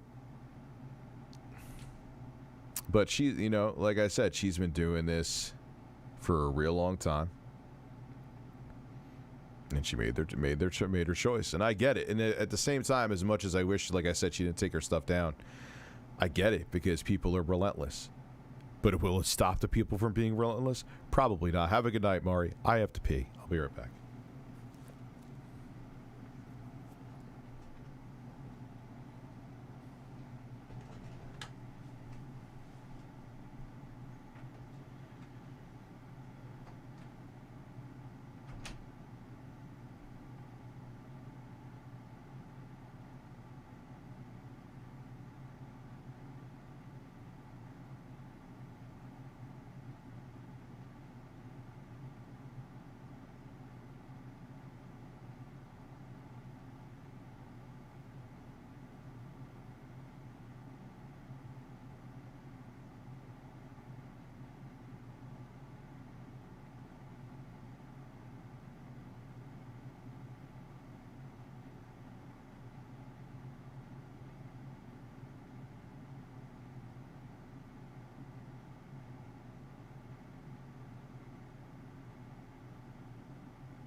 Yeah, so I'm back.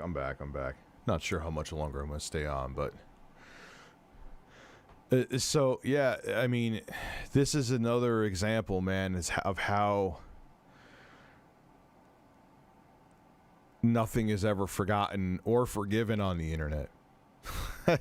It's kind of like, why apologize for things? All it does is make people make you, I mean, I do, and hold myself accountable, but sometimes I'm like, why? Because it's all people don't want an apology on the internet anyway, and appreciate the apology. The apology is just used as a weapon against you. You say, oh, you apologize for it, so obviously you're wrong.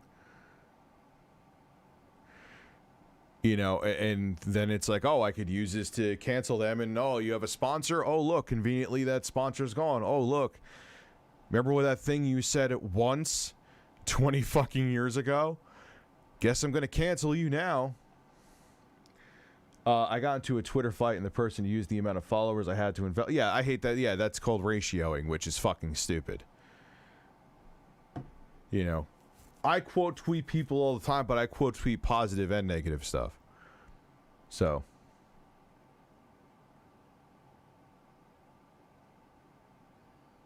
Overall, not a bad day. We got some decent good news. Yes, we did. I think I'll go to bed with a smile on my face. Cheers.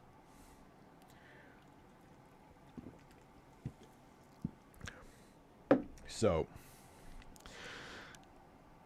I'm definitely going to talk about it. It's going to be a delicate topic, but I'm going to talk about it tomorrow. I don't think that she wants to step away. I'm not telling her not to step away. Lock down your social media. Lock down everything. But don't. Just not a smart move to do that. Because now, if anything, it's the psychos that were going after her, which I'm sure there were some. Come on. Let's just keep it real. We're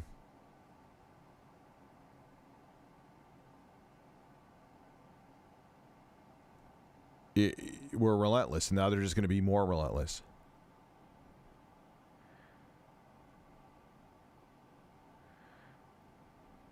Talking about Lindsay Ellis. I'm going to make a video on her tomorrow.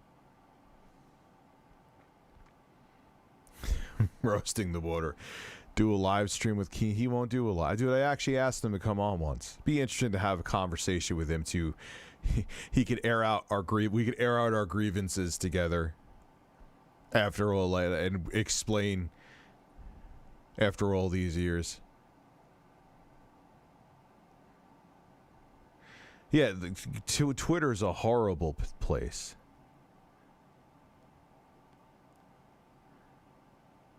Please don't tell me they actually banned the word thirsty. Please stop. Stop immediately.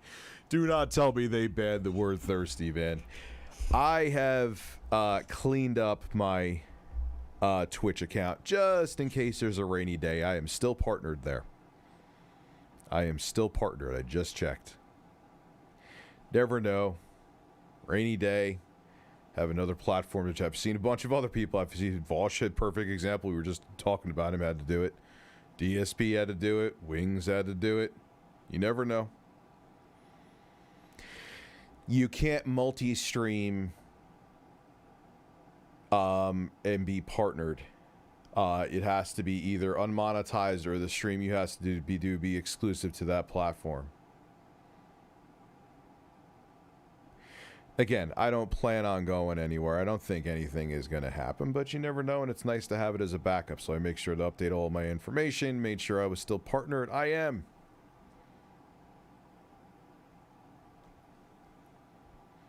You know? So that, like, because, like, this shit's crazy, man, and they change the rules constantly. Thank you, Mason Fuller. Like, and you know what the nice thing about streaming is too, and that's why I wanted to make sure I had a backup with it, with like Twitch, is that I have big projects. I have another one of those mini consoles. 1X Player sent me out one. I don't know if I could talk about the model yet, but they sent it out to me. I'm going to do a video on that.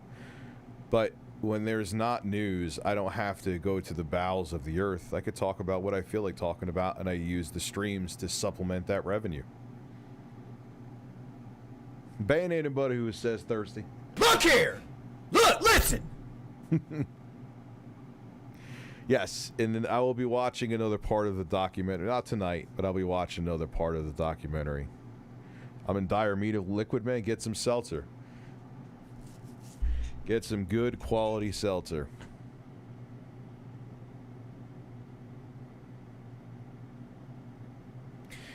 Yeah, well, you know, as YouTube has gotten bigger, they have a bigger audience. The platform gets more expensive to hold up because they must have trucks of fucking servers going in and out day and night.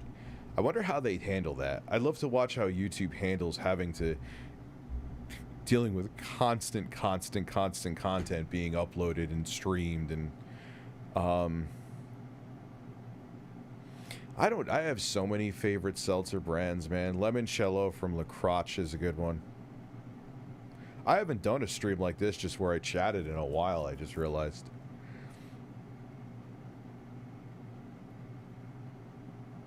You know,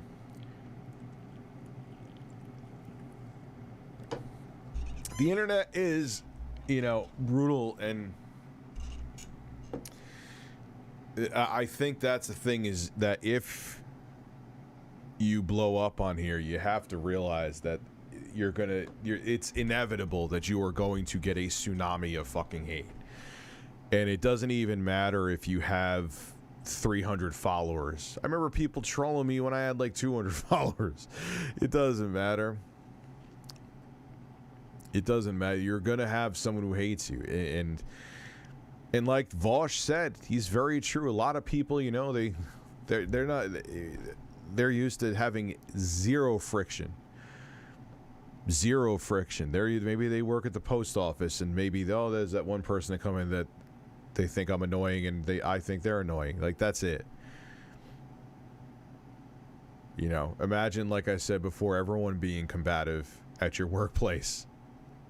Ban anybody who says birds.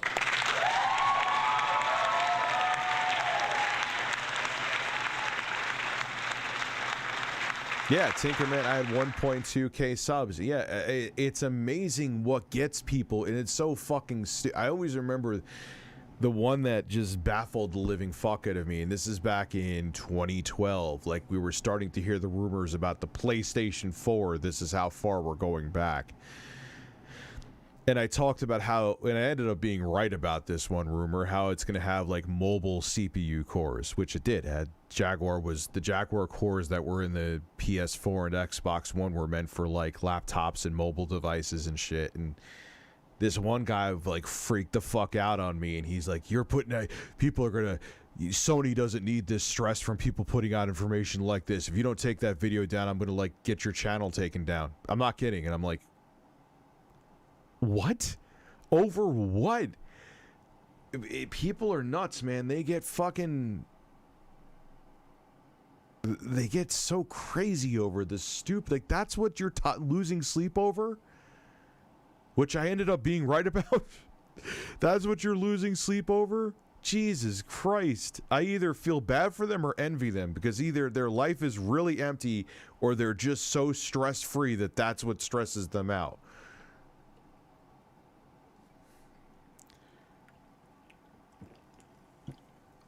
It's like the DSP. Peel, have you ever considered putting your signature on video game cases? I see what you did there.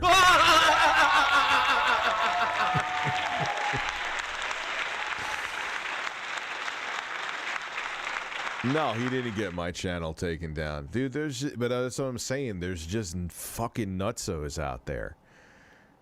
And I think what happens from a viewer's perspective, like someone who literally just comes to a channel or follows someone on social media to consume content. They're not creators. They don't want to be in the public eye.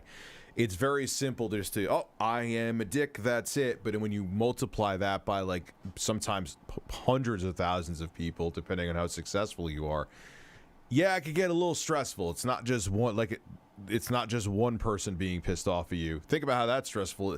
Think about how stressful that is. Now, you're not engaging with them as closely, but like when you have a friend or a family member that's pissed off at you on Facebook, a lot of people can relate. I'm sure it's happened to a lower, whatever, maybe you're not on Boomer Book, whatever social media you're on.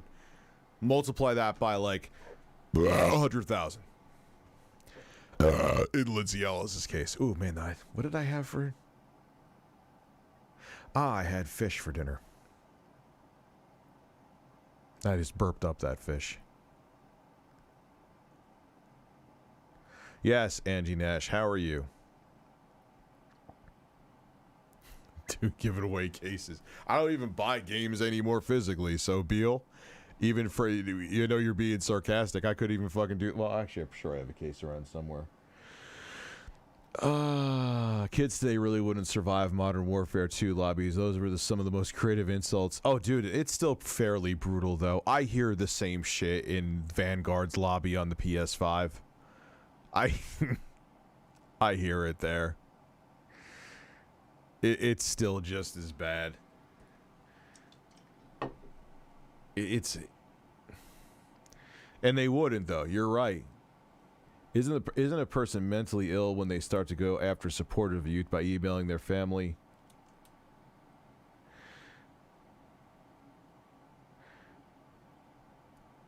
I have to look into you.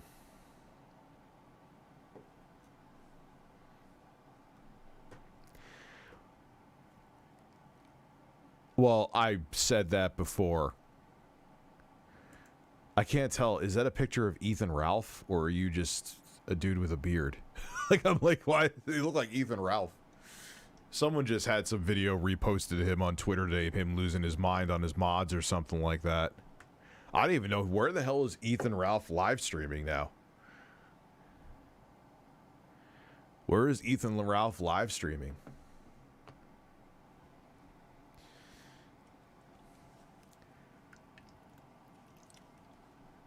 Oh.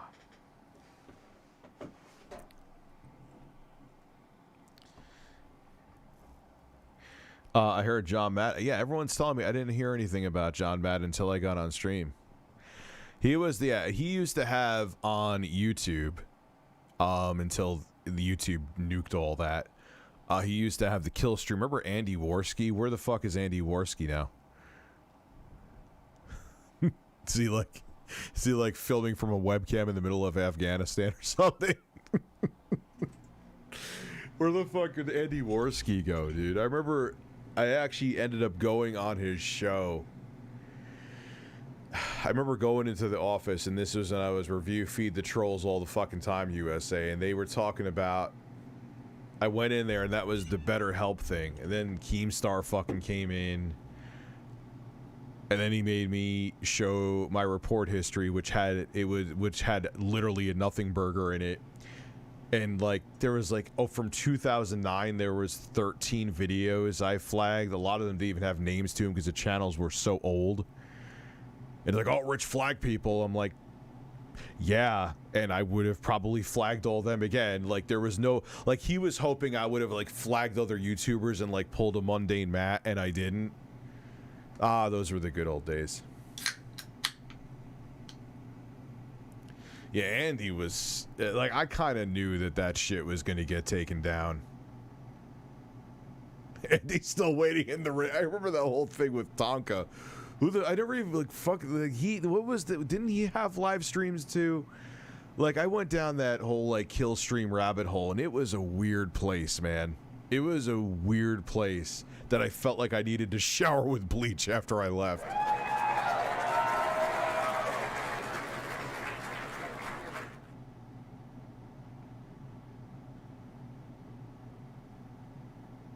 You know,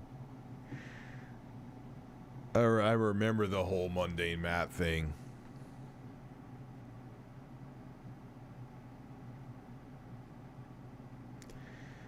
Send me a message now.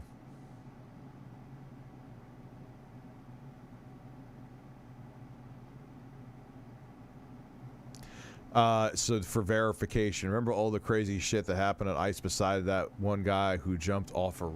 Dude, remember when supposedly someone from the mob went up to him and said, if you stop fucking filming here? Yeah. Here is the chances of you ever seeing an IRL stream from me. Fucking zero. I can't deal with that shit. You know something eventually is gonna happen that's gonna get your stream taken down. You know it. There's no... People are too fucking insane, dude. It's the narcissism. My family wouldn't give a damn what a stranger on the internet says about me. They've known me my whole life. But you don't understand, Lyoko, the effort that people put in, how next level it gets. It gets pretty fucking bonkers, bro.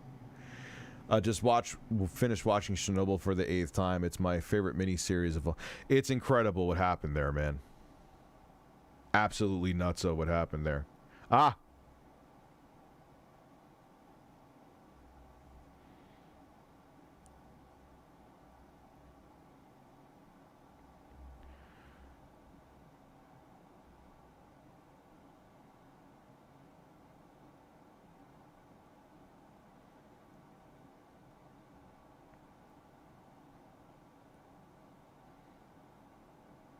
Okay. What is this?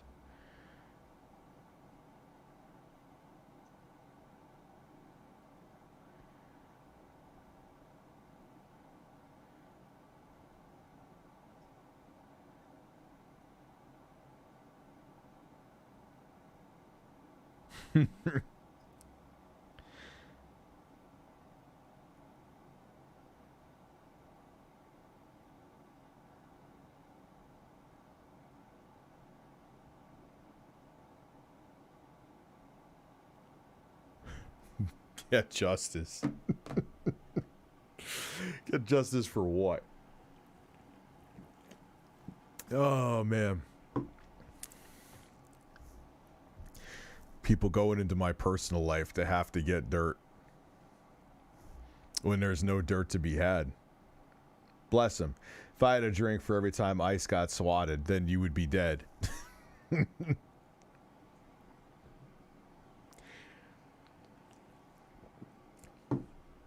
I'll just put it out there, like right now. What I do in my personal life with consenting people is no one's business. Whether I'm single, not single, whatever I say in here or don't say, is no one's business outside of here. So if you think you have dirt, bring it.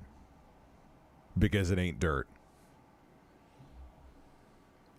Me being single or not single and going out on a date or not going out on a date, go ahead. What justice needs to be had? That I change my... I assure you, it ain't dick pics that I put out there.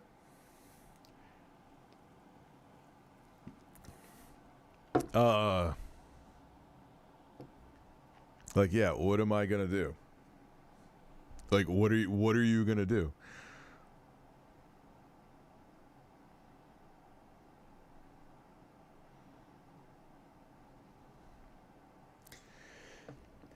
If I had the amount of time Trolls had, I would have finished and all the games in my collection.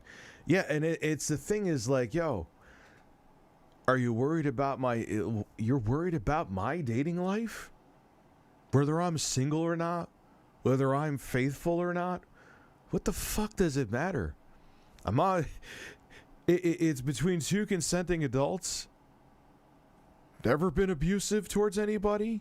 So what dirt do you have that I won't already come out with? Yes, I like titties. Breaking news.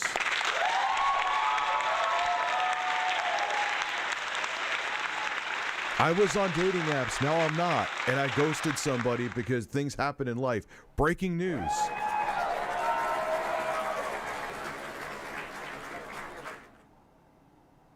So have fun, because I'm transparent about shit. It's the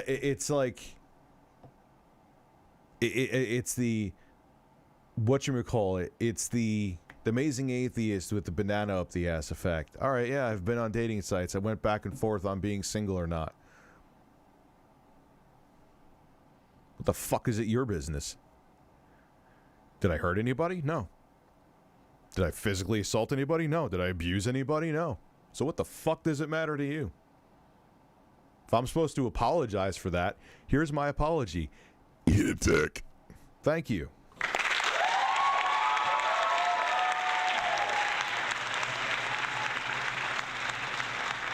So get it going. Yeah, I never understood that. People, I see the viewer count going up. I must be getting spicy.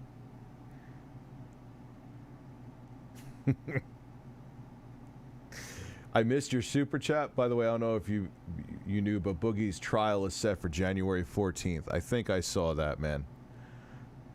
King of Weebs, I missed your super chat. Watch Stepanka. She sells farts in a jar. What? What? Hold on. Hold the fuck on. Farts in a jar.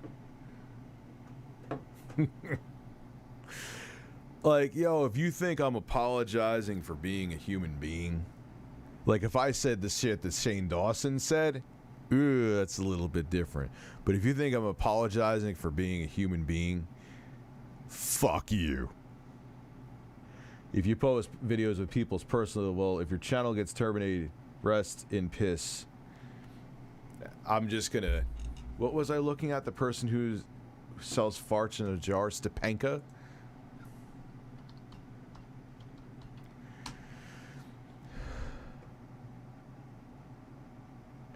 Customer reviews of my $1,000 fart jars.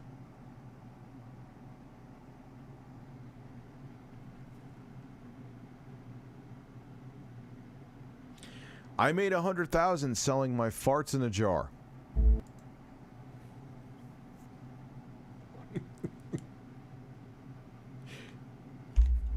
But remember, people want me. There's an ad because I'm doing through Chrome. Do you think strength is a gift?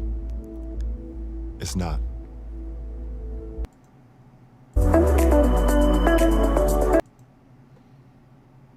I think it's about control and ownership. I've seen the same thing with my favorite bands. The reason why I dislike a lot of my role models. Maybe it is. Dude, it's weird. Anyway, this is a gem that I must watch.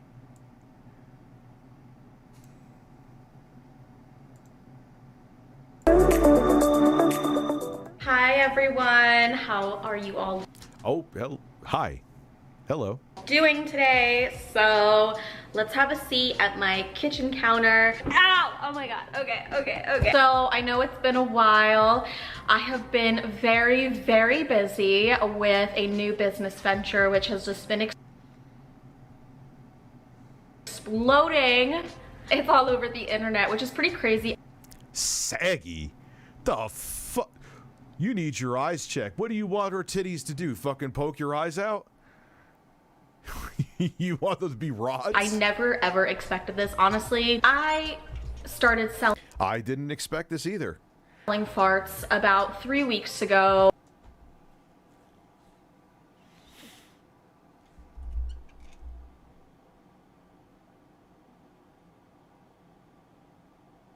My financial future is secure.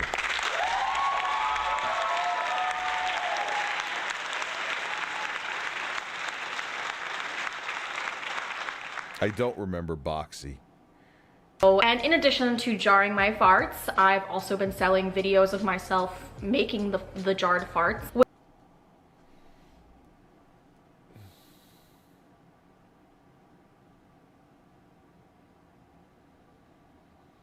This may have to be a video.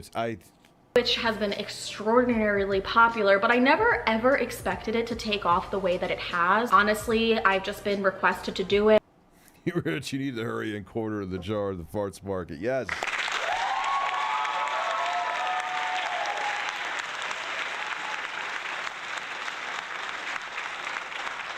By like maybe 20 or so people that followed me on my unfiltered. Why would you pay? Look, she's attractive. She is my type. But I would not pay for her farts. There is no, if it was $1, I would not pay $1. I would not pay any amount of money for what came out of her ass. But I guess different strokes for different folks, man. Literally. Page, which I don't know if you guys know, but is my new 18 and up platform, which has really blown up in like the past 3 months ever since launch. Like we have so many creators, we have so many new features. It is like OnlyFans times 100 at this point. So I've been using my unfiltered account to sell these farts.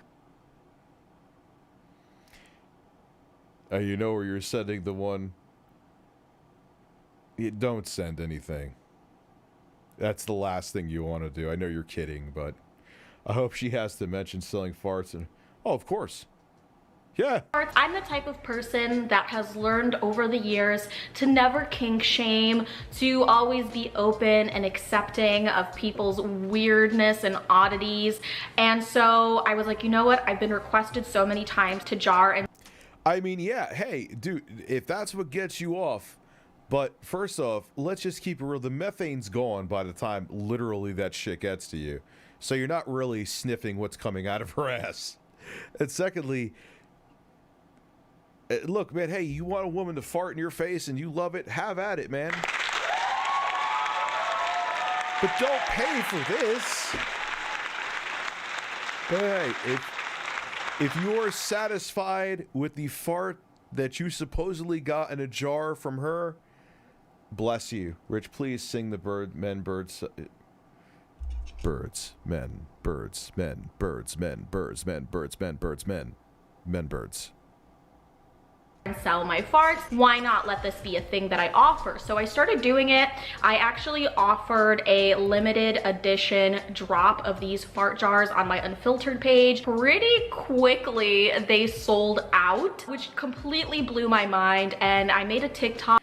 If this woman could sell farts, I assure you that any of the damning information that someone doesn't have against me, I'll be okay. That went really, really viral. I'll insert it right here so you guys can see. Hey guys, today I'm going to be showing you a day in the life of a girl who sells her farts in a jar. What is in the jar? So I like to get things rolling. She actually builds up the methane. She the gamer bathwater is starting to make worse. This is insane. If she ever has to apply for a job in the future, I hope her resume mentions her successful farts in a jar. Yo, I would want to hire her for marketing because she's good looking, but if you could sell your ass air in a jar, I need to hire you immediately.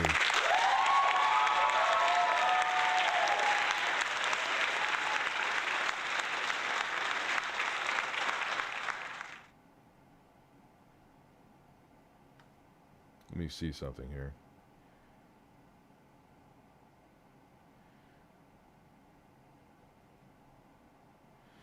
All right. I trust you a little more now, too. With some beans, a protein muffin, sometimes even a yogurt. Less sugar is better. Some hard-boiled eggs. And today I decided I was going to make myself a protein shake with some yogurt added. Wait, her boobs are real? To it, and oh, I was feeling it for sure. While I wait for those farts to develop.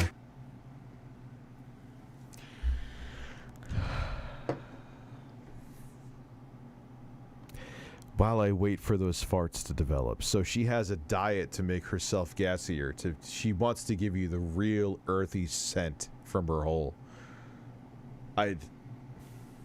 I like to read. I'm very smart, love to read. And then after I'm ready to go, I go ahead and, do my work, do my job. I don't need to show you that, guys, but I like to add in little flower petals. I feel like they attach the scent and make it last longer. I've never thought this is peak 2021.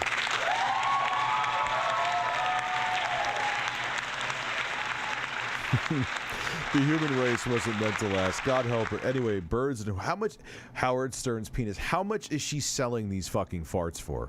And when I'm finally finished with my jar, I like to leave a personalized note. I want to thank you so much to the 97 people who've already purchased their jar of farts. And as you know, they're on sale right now, 50% off with $1,000. So go to my Unfiltered and check it. So as you can see, this is kind of like my day-to-day, how Write this down, Rich. Write this down. Yo, I'm buying one of her farts and making a video on it. I'm buying a fart. I'll buy it after this. I'm buying a fart. I'm reviewing her fart. She gives the gift of pink eye.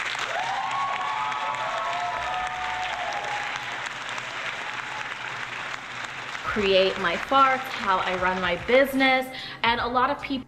Come on, man. Critical bought a vagina-scented fucking candle. I could buy a fart. I'm doing it for you. People have had negative things to say. It's a grant. All right, no, I'm not buying a fart.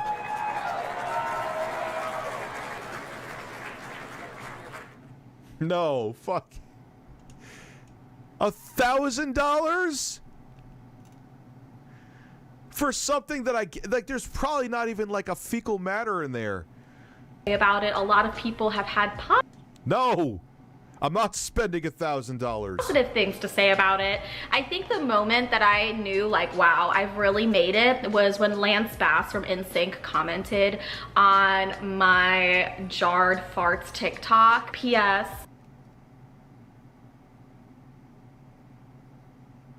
You know you've hit the big time when celebrities know about your ass. Holy shit! Yeah, no Lance, way. if you'd like it. Could I buy a $1,000 fart? Yes. Why the fuck would I buy a $1,000 fart? I won't. Don't worry about it.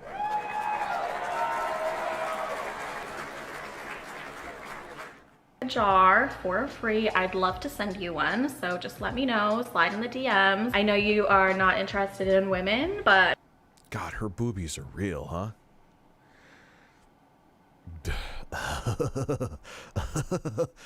Whoa.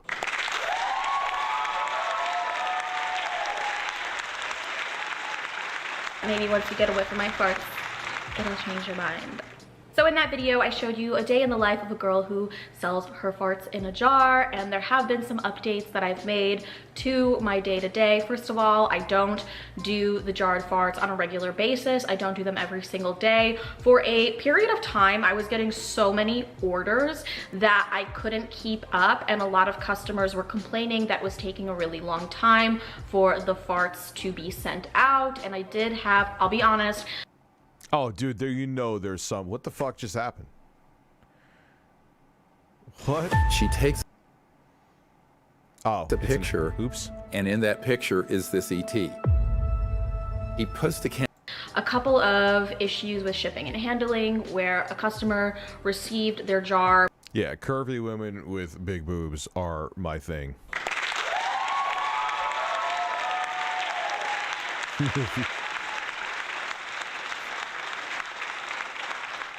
But it had been broken, so then I had to resend their jar. And one of the most important things to me, one of the things I told myself when I began this new flat, like, imagine, like, you know, you're living big, you got the Ferrari, you know what I'm saying? And so how'd you make your money? Oh, well, I sell my farts on the internet.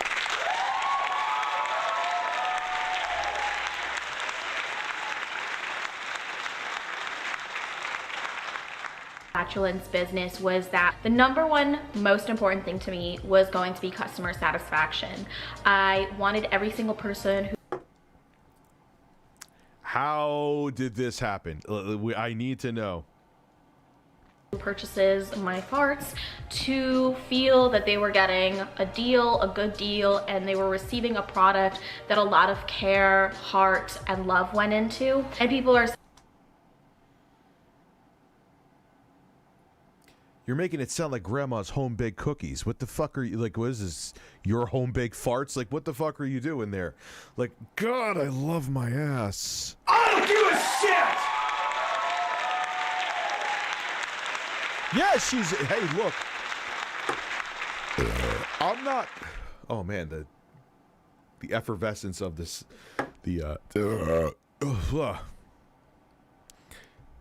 of this went up my nose. Look, hey, she's making money. It's legal.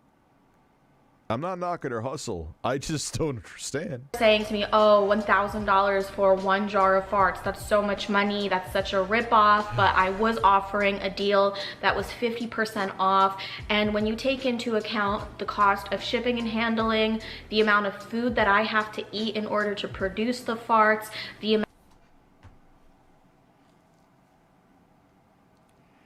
This is like, she's a hustler, man. She's a good businesswoman. She's going down the math with this shit. Amount of energy and exertion that goes into creating those farts, and the flower petals that go into the fart jars, which then capture the scent.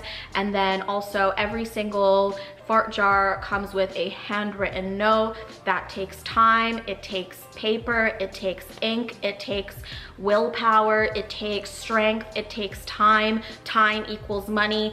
So when you really total up everything, all of the effort and the... I don't care if it was $20. Maybe at 20 I would buy it as a low, because it would be a funny video that would get views. But $1,000, nah, man. I'm good. Natural resources that go into creating this once in a lifetime product.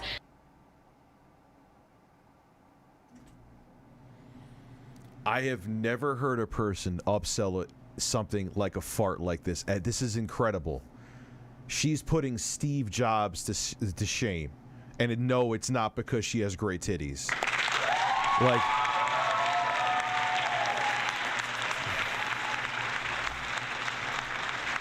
she's making you think that she's climbing the Himalayan mountains with nothing but a pickaxe and a prayer to produce these farts.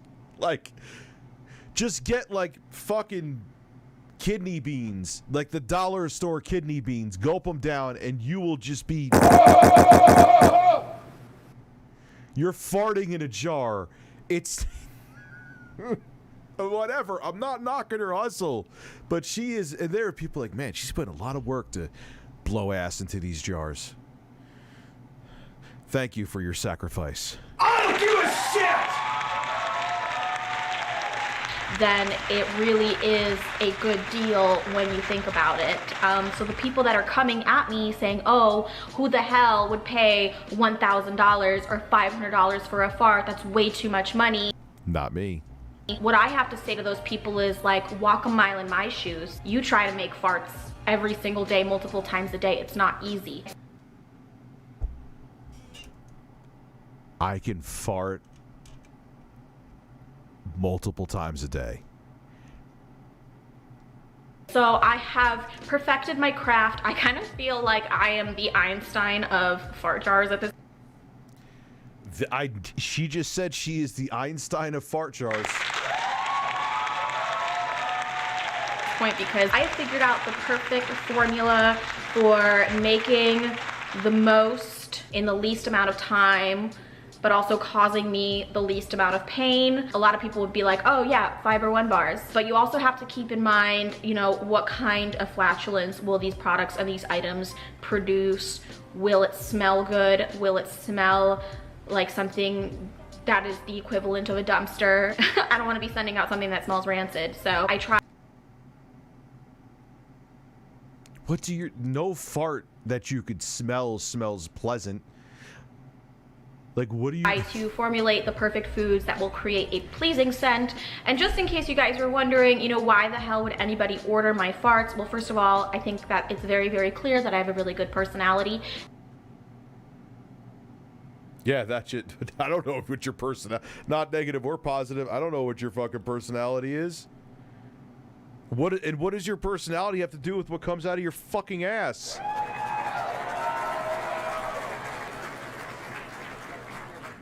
And that people love to hear my ideas and hear me talk and express my views. And I think a lot of people are like, wow, she's so interesting that I wonder what her farts smell like. So I think that Bill Gates is probably a customer, that's true. kind of like the brain process there.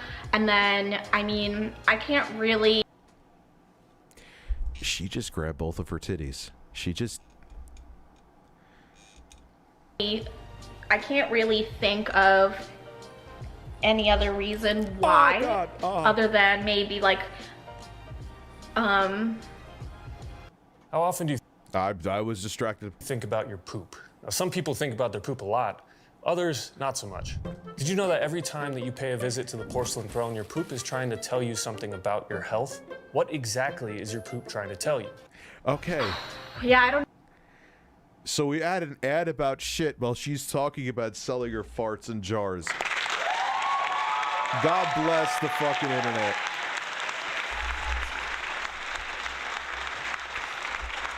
I gotta pee. Enjoy her boobs.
Oh, the Ballad 49er. That could you imagine sitting there on Shark Tank, and they're like, "So what? Hold on, but how would you do that at a mass scale? Like, would they just have a bunch of hot women farting in jars? Like, talk about the most fucked factory ever, where you just see a bunch of women just blowing ass into jars. She is going to test. She is. This is like a prank you would see in Impractical Jokers. That is true. Rich, don't forget the cameras after you finish watching this video in private. Don't pull it. No, I assure you that's not going to happen.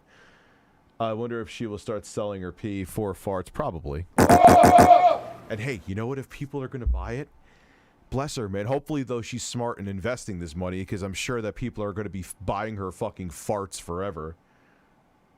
Yeah, Belle Delphine you're talking about. Blade? I don't know what other reasons why people would buy my farts. That's really something you're gonna have to ask the people who purchase my farts. To sniff the jar and jerk off. You know this. Come on.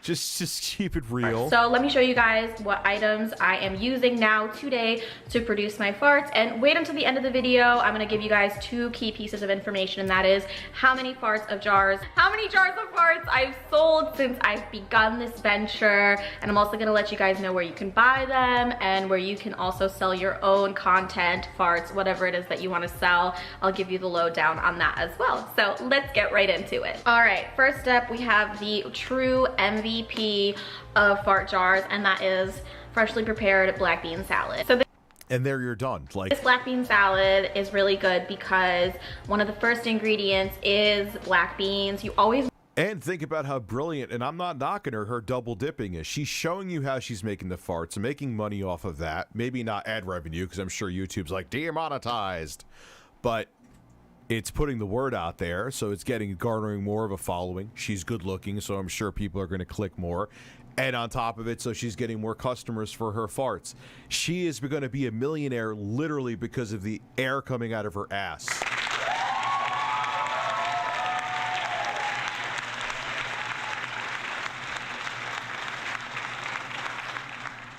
You want to make sure that your black bean salad is mostly black bean. If it has like filler, additives, or other ingredients, then it's just really going to be taking away from the true potential. Next up, not sponsored, but not opposed to a sponsorship, Coca-Cola. Coca-Cola is not going to sponsor you for farting in a jar.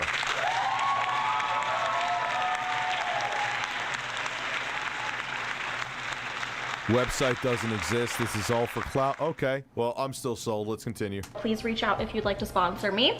I love Coca-Cola. I actually prefer Diet Coke, but also Diet Coke might cause cancer, so I just am trying to really do this in the most healthy way possible. Coke, please sponsor me.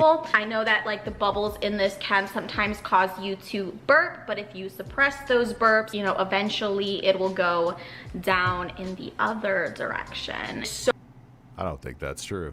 So many people were recommending cabbage to me, or cabbage soup, and I love cabbage soup. I'm from the Czech Republic. Cabbage soup is a way of life, and growing up, I know that cabbage soup day in the house is a day that you want to keep the windows open. So that little sprout of knowledge really helped me in this business, and that's something I really love about the fart jar business. Is like, I feel that everything that I've learned in the course of my life, especially growing up in Eastern Europe.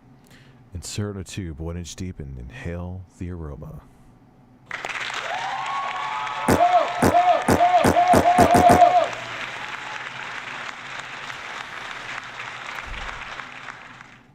You know what? Hey, if it's a troll, I'm enjoying the ride. And the titties. I'm enjoying the titties.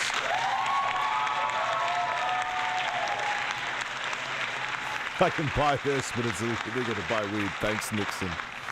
True. Europe, it's really prepared me for this in such a way that I cannot even describe. So, you know, cabbage might be a little too extreme, not the greatest thing to eat constantly. So I love me some Brussels sprouts, and this is a pre-made Brussels sprout meal, microwaves in 3 minutes. I don't like wasting time. Cabbage soup does take a long time to make. This is just very, very easy, convenient, bite-sized, and has that additional deliciousness added to it with the bacon.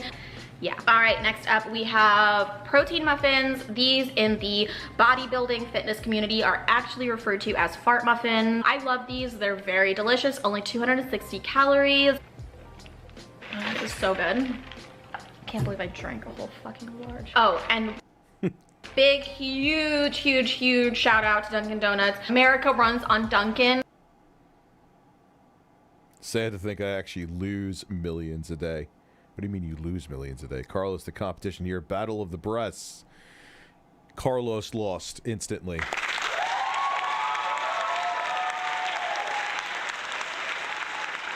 Let me help her describe. Ew. But so do I. I need this to keep me going throughout the day. It can be very draining and exhausting. My first workout on Tonal was a lot tougher than I was expecting. The fact that you can physically, mentally, emotionally. So it's really crucial that I drink as much coffee throughout the day as possible. And now there are just only a couple more Gotta sustain those energy for those farts, huh? things that I want to show you guys. Obviously protein powder. You can add this with anything. I like to make a nice little smoothie with some oat milk, protein. I use one of these Chobani Greek yogurts, and I'll also add in a banana, and that'll be like my morning drink that I have with my cup of coffee. And I just feel that like really gets things going. So yeah, those are my little tips and tricks on how to really make the most bang for your buck and how I produce my product. I know a lot of you are wondering how much money have I made doing fart jars. So the last time I updated you guys, I sold 97 fart jars, and those were 50% off at $500. They were originally $1,000. And when you take into account shipping and handling, cost of food, I made about $45,000. Now, since that deal was going on, I have sold another 75 jars. So I'm currently at around 170. I'm just waiting for the fart NFTs. They're coming next. Philip and Holly totally lose control as a woman who sells fart videos shares her story this morning. 75 fart jars sold. So at this point in time, I have made almost $100,000 in fart jar sales, and it's pretty amazing. If you are interested in purchasing a jar, go over to my Unfiltered. I will link that down below. And also, if you are interested in becoming a creator on Unfiltered and selling yeah. Hey, Coke and Coke and Dunkin' Donuts, could you please sponsor me? I fart in jars and people buy it. Whatever it is that you want to sell. I mean, it could be images, videos, you can live stream, you can do pretty much anything on there. It's like OnlyFans on crack. Then go sign up and apply to become a creator. The link for that will be down below as well. But I just want to thank you guys so much for the endless amount of love and support that I've gotten. I know this is a little bit of an out of the jar venture, but it's been really exciting, and I love that I can educate people on something that's really new. I love that I can educate people more on different ways to make money, and also I'm getting into the fart jar business, that's it. Like how to fart better. That's also been Ma'am, I don't need you how to teach. I need to teach you how to fart because I'm the pro. really cool to show people that. So thank you guys so much for watching. I hope you enjoyed this video. Sending lots and lots of love. And this holiday season, please support local business. Purchase a jar from my Unfiltered. And make sure to follow all of my social media to get updates on any upcoming sales. Bye! Okay. The farts may be fake, but those titties, I believe, are real.